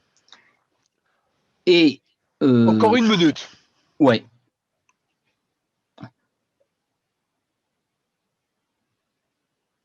Et pour revenir à ta question initiale et à Rétif de la Bretonne en même temps, disons que c'est quelqu'un qui, il y a déjà eu des dissociations entre science et littérature et philosophie avant le 19e siècle, disons, mais Rétif est comme on dit, un philosophe des Lumières, en l'occurrence peut-être un homme de nuit des Lumières qui éclaire les philosophes de jour, et qui a cette dimension transdisciplinaire ou indisciplinaire qui le mène à mettre ensemble des choses, hein, comme dans ce livre-là très composite et étrange, qu'ensuite des gens plus sérieux ou venus d'une époque où on les dissocie davantage ne mettent plus ensemble, et du coup, eh bien, paradoxalement, on comprend plus ce que c'est que la biologie, l'évolutionnisme, l'eugénisme, etc. Merci beaucoup. Merci beaucoup, Laurent. C'était un tour très complet autour de la découverte australe. Et maintenant, je vous propose que vous allez ouvrir vos micros et vous levez la main si vous voulez poser une question à Laurent. Vous avez déjà vu qu'il peut répondre à toutes les questions. Vous pouvez aussi poser des questions difficiles.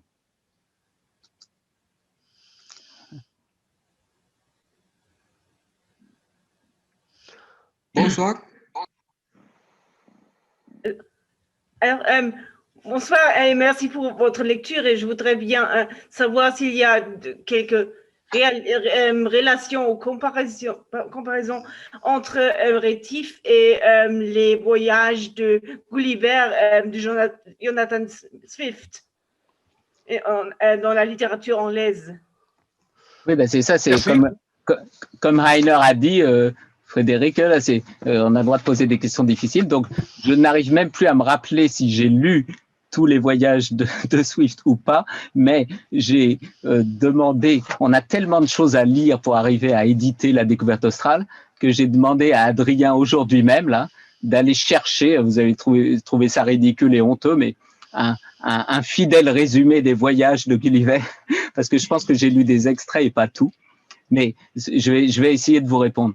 Il y a, pour ce que je connais de Swift, bon, d'abord, il n'y a pas une ironie aussi violente et mordante que chez Swift, parce que Swift, c'est absolument extraordinaire de ce point de vue-là. Il imagine, par exemple, pour dénoncer c'est un texte qui m'a beaucoup frappé de Swift, pour dénoncer la misère dans laquelle vivent les Irlandais, il imagine que on pourrait créer un trafic de bébés pour faire manger les bébés, je ne sais plus comment ça s'appelle, mais c'est absolument horrible. Et comme ça, les Irlandais élèveraient des bébés et les donneraient les vendraient pour les manger, bon, tellement ils sont pauvres. Et bon. Mais il y a de l'humour et de l'ironie forte, néanmoins, chez Rétif, et il y a un lien là-dedans. Bon. Les voyages de Swift sont peut-être plus satiriques que utopiques en même temps, mais là, j'ai peur d'oublier des passages. Disons que la balance pèse plus peut-être vers la satire que vers la proposition politique positive chez Swift.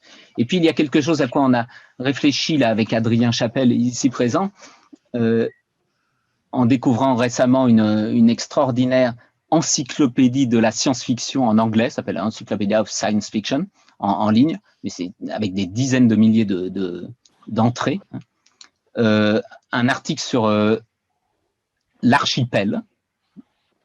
Et cet article évoque les textes qui sont les plus centrés sur l'archipel.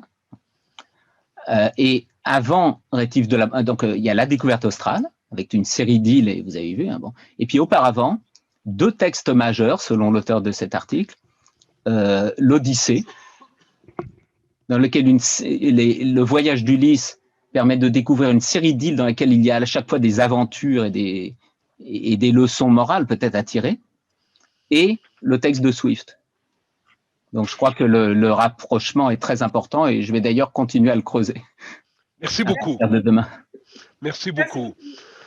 Alors, une autre question, s'il vous plaît. Oui, Claude. Allô? Vous m'entendez? J'ai peut-être pas le micro. Monsieur Klein. On m'entend mal. On t'entend bien, Claude. Oui, Claude. ok.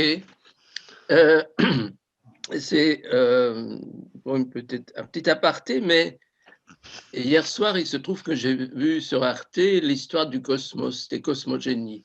Et enfin, un peu comme. Et ça m'a beaucoup rappelé, Rétif, quand même, l'engendrement des pulsars et de la matière noire qui, par leur jet, en quelque sorte, engendrent des planètes. Et je voulais savoir simplement, est-ce que finalement, je connais la découverte australe, je n'ai pas souvenir qu'il y ait vraiment on ne retrouve pas exactement les cosmogénies comme dans la physique de Rétif. N'empêche que dans la physique de Rétif, il y a effectivement cet engendrement des planètes mâles et femelles, etc., qui engendrent la vie sur Terre. Donc, ça s'inscrit quand même aussi, cet évolutionnisme s'inscrit aussi dans une grande histoire de la vie sur Terre. Oui, oui. Alors, donc, dans l'ensemble de la découverte australe, il y a aussi donc ce texte, je l'ai à peine évoqué tout à l'heure, là, je ne sais même pas si j'ai dit le titre, mais donc c'est les cosmogénies ou les formations de l'univers. Et ça aussi, à chaque fois, enfin, quand on découvre ça, on se demande ce que ça vient faire là. Hein. Et puis, en fait, c'est que Rétif replace l'histoire de la transformation des espèces et de notre civilisation qui mène au salon parisien et à l'éloge de Gluck ou à la critique de l'impossibilité pour les femmes fauves de se marier.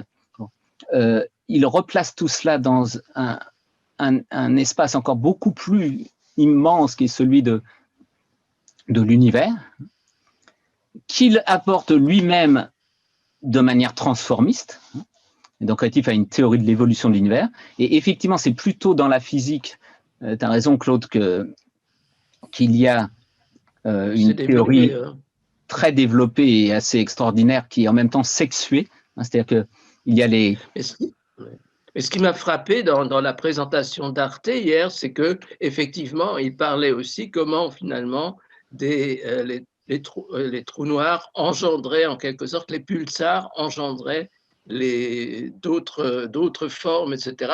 On avait l'impression d'entendre du Rétif, quoi. C'était très, très impressionnant.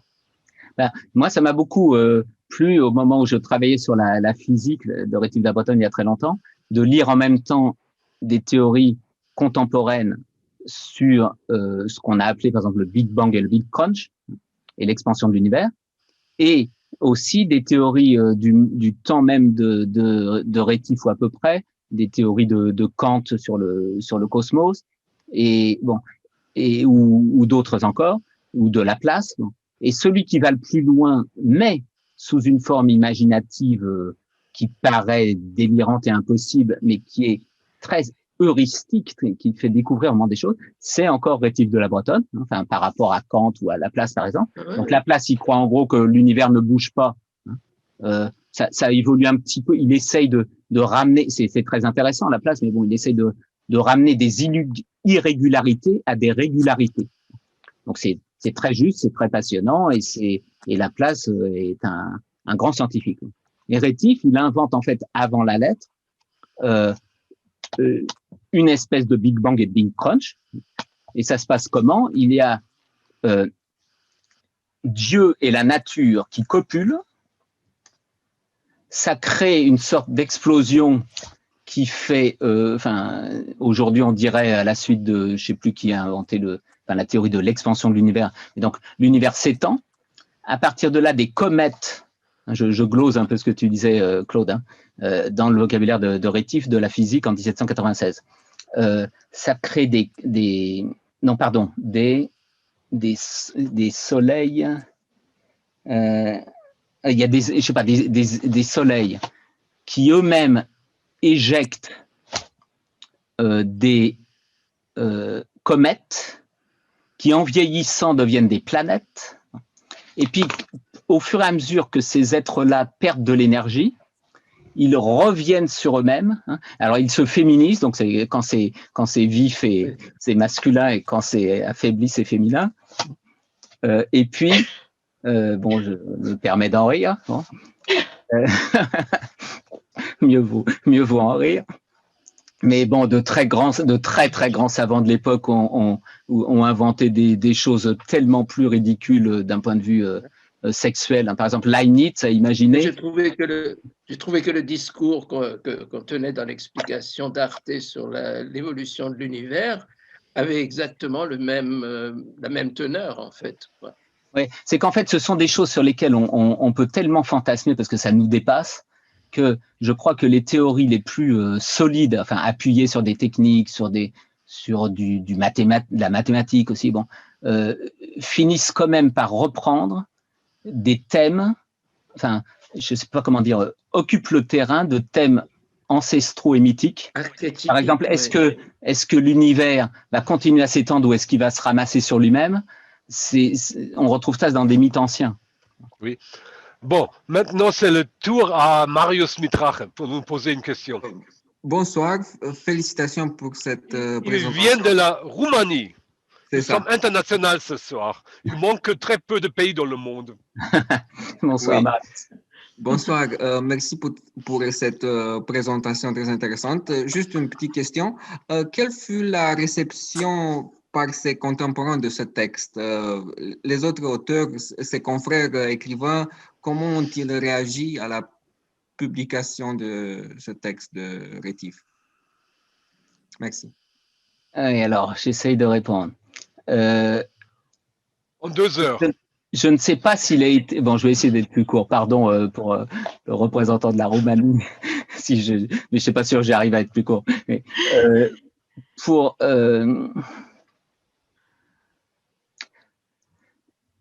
je ne sais pas si le texte a été beaucoup lu. Pour les théories scientifiques, puisque pour Rétif, c'est totalement à la fois c'est un roman physique, c'est à la fois un roman et puis ce sont des théories. Elles ont été totalement ignorées, sauf peut-être, mais j'ai pas assez enquêté là-dessus, mais enfin je sais des choses un petit peu, par des philosophes allemands qui étaient du côté de ce qu'on appelle la naturphilosophie et qui ils ont peut-être associé beaucoup plus science et spéculation métaphysique peut-être, hein, ou inspiration religieuse et un peu non pas des lumières mais illuministe, disons, ou quelqu'un comme Goethe, là je sais pas si lui il a lu Rétif, mais peut être sensible à des choses un peu, enfin, associant, disons, science et fiction. Mais Rétif a par exemple voulu, pour tout son travail, entrer dans l'institut, le nouvel institut national qui remplaçait les académies à partir de la Révolution française. Et il n'a pas pu y entrer, et il n'a pas été considéré comme comme un auteur digne de ce point de vue-là. Bon. Pour répondre à la question de tout à l'heure de Heiner sur Lamarck a-t-il lu Rétif, en fait, Lamarck a lu un géologue, et les théories sur l'évolution des espèces sont en rapport avec les théories sur la géologie, parce qu'on retrouve dans des couches, dans des strates de couches géologiques, des fossiles qui permettent de supposer qu'il y a une transformation des espèces. Donc Lamarck a lu, je ne sais plus comment il s'appelle, mais un géologue important, qui lui avait lu avec un vif intérêt Rétif de la Bretonne. Et pour ce qui est de son œuvre entière, enfin non, de la découverte australe, il n'a pas dû être bien reçu parce que il est tout content qu'il dit qu'il y a eu au moins une personne qui a reconnu. Bon, c'est plutôt là ses idées scientifiques. Hein. Voilà. Et après, on peut parler de l'œuvre de Rétif en général, c'est-à-dire que en fait, les philosophes français les plus connus, donc pendant très longtemps, ont été Voltaire et Rousseau, enfin réputés les plus connus du moins. Diderot qui m'intéresse beaucoup n'a presque rien publié de toutes ces œuvres qu'on admire aujourd'hui de son vivant, parce qu'il est allé en prison dès la première intéressante, en gros, pour simplifier. Et puis, il devait travailler pour l'encyclopédie, et il avait promis de ne pas publier de son vivant. Et on a commencé vraiment à bien connaître l'œuvre de Diderot après la Seconde Guerre mondiale. Jacques le Fataliste, qui avait été tant admiré par Goethe, il est enfin célébré, pour de mauvaises raisons d'ailleurs, par les nouveaux romanciers après 1945, et on découvre encore plein de choses de lui au cours de la seconde moitié du XXe siècle.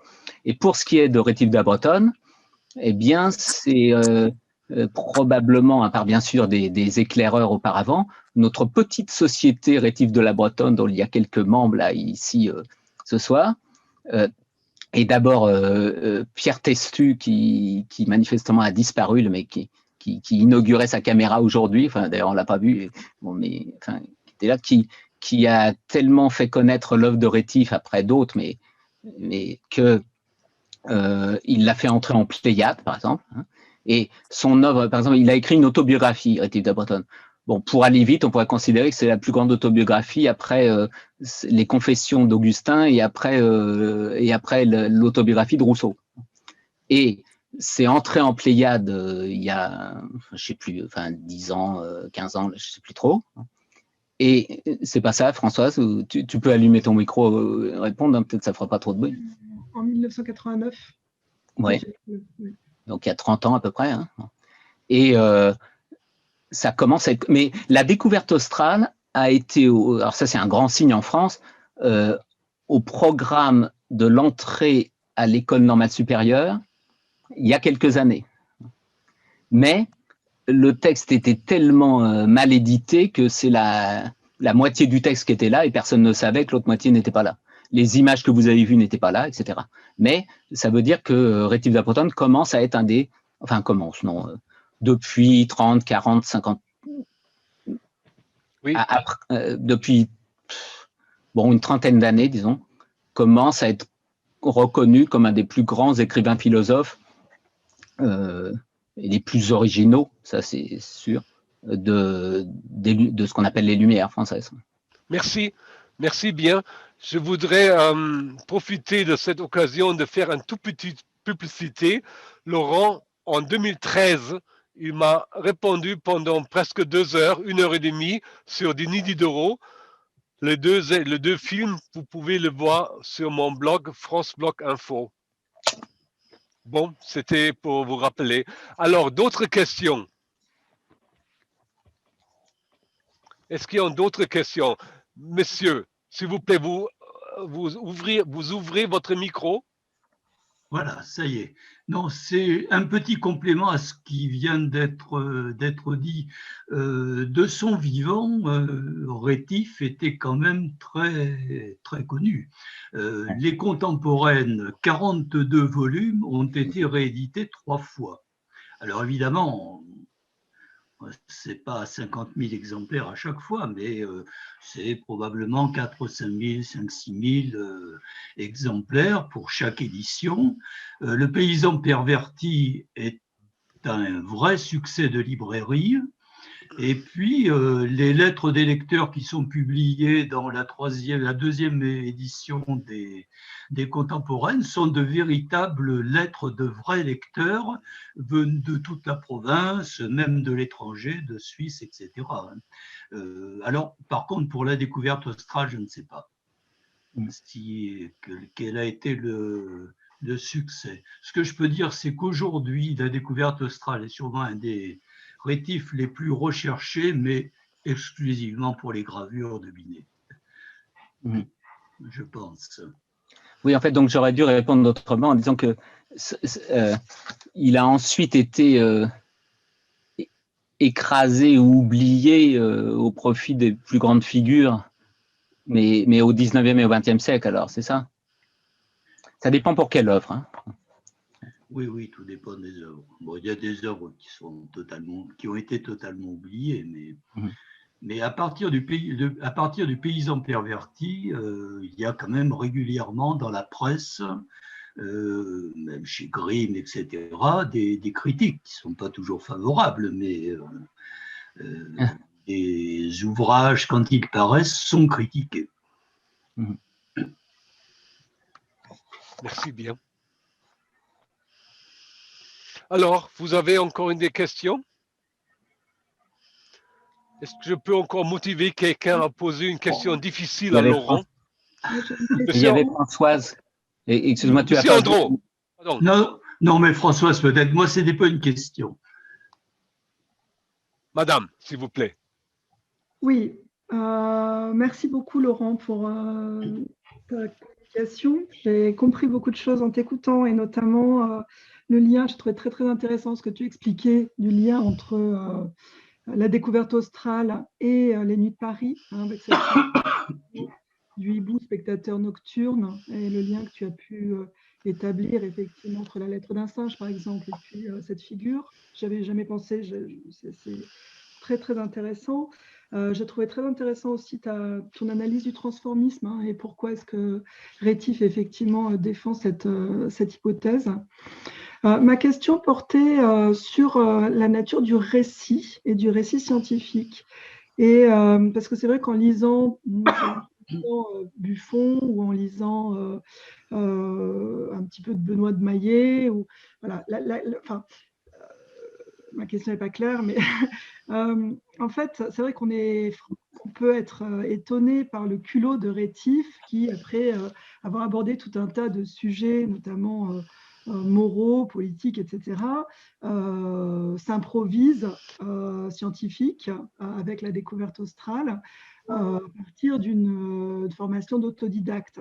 En même temps, la question du récit, elle est centrale en fait, hein, dans l'élaboration de l'histoire naturelle notamment. Et ma question portait sur, en fait, tu disais tout à l'heure que Rétif effectivement n'avait pas réussi à s'imposer comme scientifique. Il n'est pas élu à l'Institut national, même dans la classe des sciences morales et politiques. Qu'est-ce qui différencie fondamentalement, à ton avis, le récit scientifique que Rétif tente de mettre en œuvre dans la découverte australe d'autres types de récits scientifiques qui ne sont pas plus fondés, si on regarde les récits de Buffon, par exemple, tu vois, sur les époques de la nature, etc., puisqu'en fait, Buffon se trompe en fait, dans ses hypothèses. Donc, pour toi, en fait, qu'est-ce que c'est qu'un récit scientifique à l'époque et comment se positionne Rétif par rapport à ce genre et par rapport à ce type d'investigation? Alors, je ne sais pas, ma question est peut-être beaucoup trop vaste pour le temps dont on dispose ou mal posée, mais je trouve que c'est une question fondamentale pour essayer de comprendre pourquoi est-ce qu'effectivement il se sent légitime pour parler de science alors qu'en fait pour nous, voilà, il n'y a pas du tout une formation qui lui permet de le faire, et pour mieux situer aussi son positionnement par rapport à ses contemporains et par rapport à ses sources. Bon, non, elle est très bien posée, mais c'est une question difficile. Et,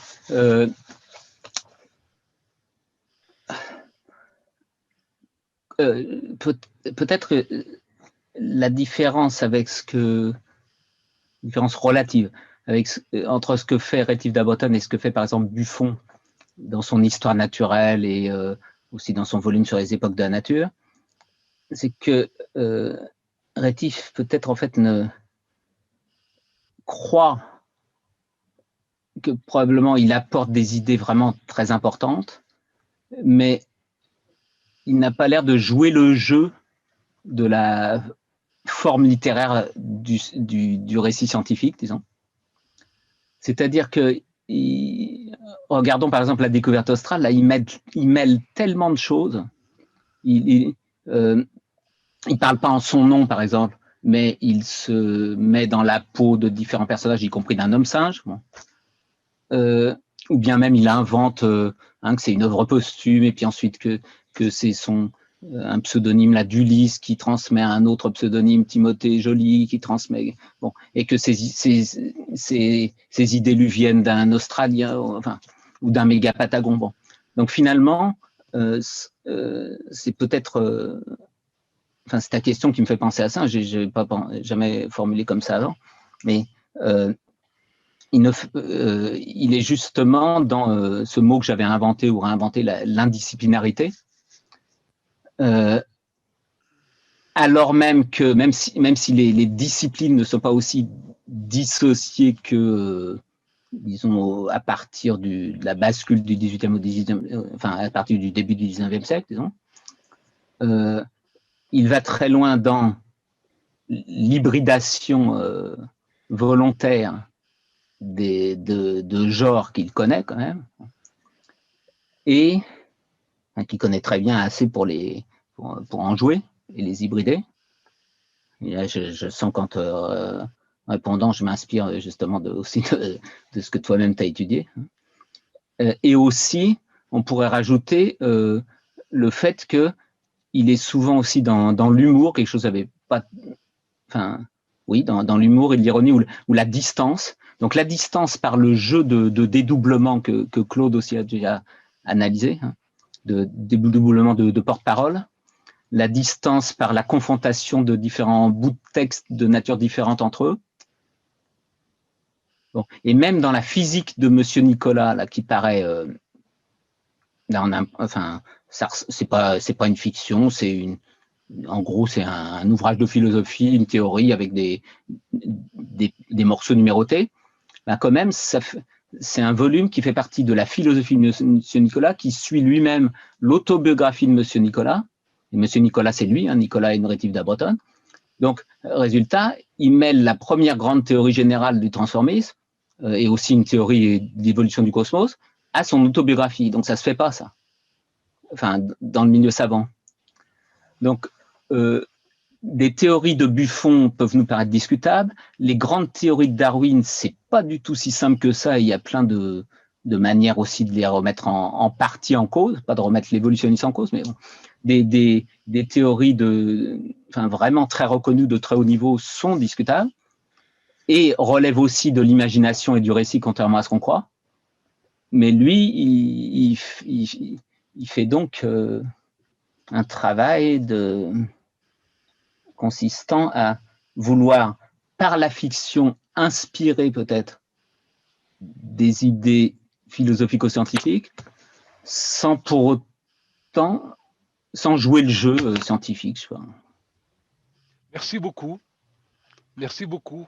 Maintenant, j'ai l'honneur de vous demander encore s'il y a des questions. Vous avez vu que Laurent sait répondre à des questions difficiles. Si vous ne levez plus la main, s'il n'y a plus de questions. Ah, Véronique. Oui, alors moi je ne sais pas si c'est une question, mais effectivement, la discussion là entre Françoise et Laurent sur cette question du rapport de Rétif à une scientificité, bon, une question qui a un abîme intellectuel passionnant, hein. Donc voilà, c'est pas un petit lièvre là. Mais moi, il y a un truc qui me gêne, quoi, dans la réponse que finalement, Laurent, tu apportes à partir du cas de Rétif, qui serait que eh bien, Rétif ne joue pas le jeu des normes scientifiques de son époque. Voilà. Oui, d'accord. Mais le problème, c'est que on ne peut pas pour autant réduire une scientificité dont nous avons besoin, hein, à cette histoire de règles du jeu, même si, dans le cas de Rétif, comparé à d'autres théories qui n'ont pas mieux résisté, nous nous trouvons devant cette réponse que certains jouent les règles du jeu et puis d'autres non. Je pense qu'il n'y a pas que ça, parce qu'au présent, aujourd'hui, quand je m'interroge sur les choses enfin, qui n'ont rien à voir avec les sciences de la nature, hein, et qui sont vraiment des domaines directement baignant dans l'idéologie avec une évidence qui me paraît très très lourde, là, moi, je ne peux pas simplement dire qu'il y a des gens qui jouent les règles du jeu, enfin, qui respectent les règles et d'autres non. Parce que les théories les mieux éprouvées ou les mieux respectées, à un moment donné, présentent des fragilités dont les gens sont capables de s'apercevoir à une époque donnée, même s'ils n'ont pas les réponses. Donc, par exemple… ou non? Pardon, vas-y, mais pour moi, c'est très, très difficile de réduire la scientificité à une question de respect des règles du jeu, parce que tu vois, Einstein, il n'a pas respecté les règles du jeu, c'est pas la question. Il a envoyé sa fusée dans la Lune, et puis les autres, ils ne les ont pas envoyés. Voilà. Oui, mais… alors, Laurent. Oui, je réponds. Alors d'abord, Einstein était persuadé que le cosmos ne bougeait pas. Il préférait que ça bouge pas. Donc il a été toute sa vie, je crois, contre la théorie de l'expansion de l'univers. Mais il a inventé d'autres choses absolument passionnantes. Mais j'ai peut-être troublé avec en employant une expression qui paraît, comment dire, légère et superficielle. Peut-être que je me mettais du côté du jeu de la fiction de Rétif pour répondre en disant qu'il il joue un autre jeu qui est celui du romancier finalement, Oui, du romancier philosophe, mais c'était pas pour autant pour réduire la science à un jeu ou une posture, parce que, enfin, Rétif n'entre pas dans ce cadre-là, pour pas dire ne joue pas le jeu, mais il en serait probablement incapable aussi, et ça n'empêche pas, comment dire, ça n'empêche pas de penser, de ma part, que le travail scientifique est un jeu très sérieux, mais qui suppose une certaine, donc on peut retirer le mot, mais ça revient au même pour moi, mais enfin bon, c'est peut-être mieux de le dire autrement, une certaine quand même manière d'écrire et et une certaine méthode qui n'est pas du tout la méthode d'écriture et d'imagination d'un Rétif. Et il se trouve que ça interfère, là j'y peux rien moi aussi, j'y peux rien si ce que je connais de savants les plus sérieux relève aussi de cette imagination qu'on croit ne pas relever de la science, et si Einstein est passionnant pour la relativité et complètement bloqué du fait d'autres raisons idéologiques dans l'idée d'une expansion, contre l'idée d'une expansion de l'univers, et pour certainement d'autres choses encore. Donc en fait, peut-être ce qui t'a frappé, alors que tu es romancière, donc tu sais ce que c'est qu'un jeu de romanesque, c'est sûrement le fait que ça paraît être un peu écarté d'un revers de main facile ce qui serait rigoureux dans la science. Donc, je ne l'ai peut-être pas assez dit, mais dans les hypothèses de Rétif, il y a des choses vraiment loufoques et qui ne collent pas. Mais en même temps, il y a des choses très, très puissantes et très intéressantes qu'on retrouve encore chez les plus grands savants, en biologie par exemple, ou en cosmologie. Merci beaucoup. Alors, s'il n'y a plus de questions, nous touchons à la fin, mais je voudrais, avant de vous laisser partir, faire un tout petit peu de publicité. La semaine, le 5 mars, je vous propose une autre soirée littéraire autour de sur mon site Romanistique Info. Vous trouvez un compte rendu du livre, un manuel de photographie, Michel Sicard et Moshgan Mosley, temps interférentiel dans la photographie. Et ce petit livre sera l'objet probablement de la soirée du 5 mars. Michel Sicard est trésorier aussi du groupe d'études sartriennes à Paris, et nous avons ensemble enregistré presque 12 heures autour de Sartre et sa philosophie, ce qui va paraître un jour en livre en librairie en France. Et nous avons un rendez-vous le 5 mars auquel je vous invite cordialement. Alors, je ne sais pas si j'ai pas bien regardé, mais je pense qu'il n'y avait plus de questions. Et donc, je remercie infiniment mon ami Laurent de nous avoir répondu si savamment sur Rétif de la Bretonne. Et nous allons certainement nous retrouver bientôt avec un autre sujet. Je vous remercie beaucoup de votre présence. À bientôt. Merci. Merci à À vous aussi. bientôt. Bien. À bientôt, Ayman. Merci. Merci. Merci beaucoup. Et bonne soirée. Merci à toi et à Merci vous tous. beaucoup. Et bonne soirée. Bonne soirée. Bonne soirée. Bonne soirée à tous. Merci beaucoup. Merci beaucoup. Soirée.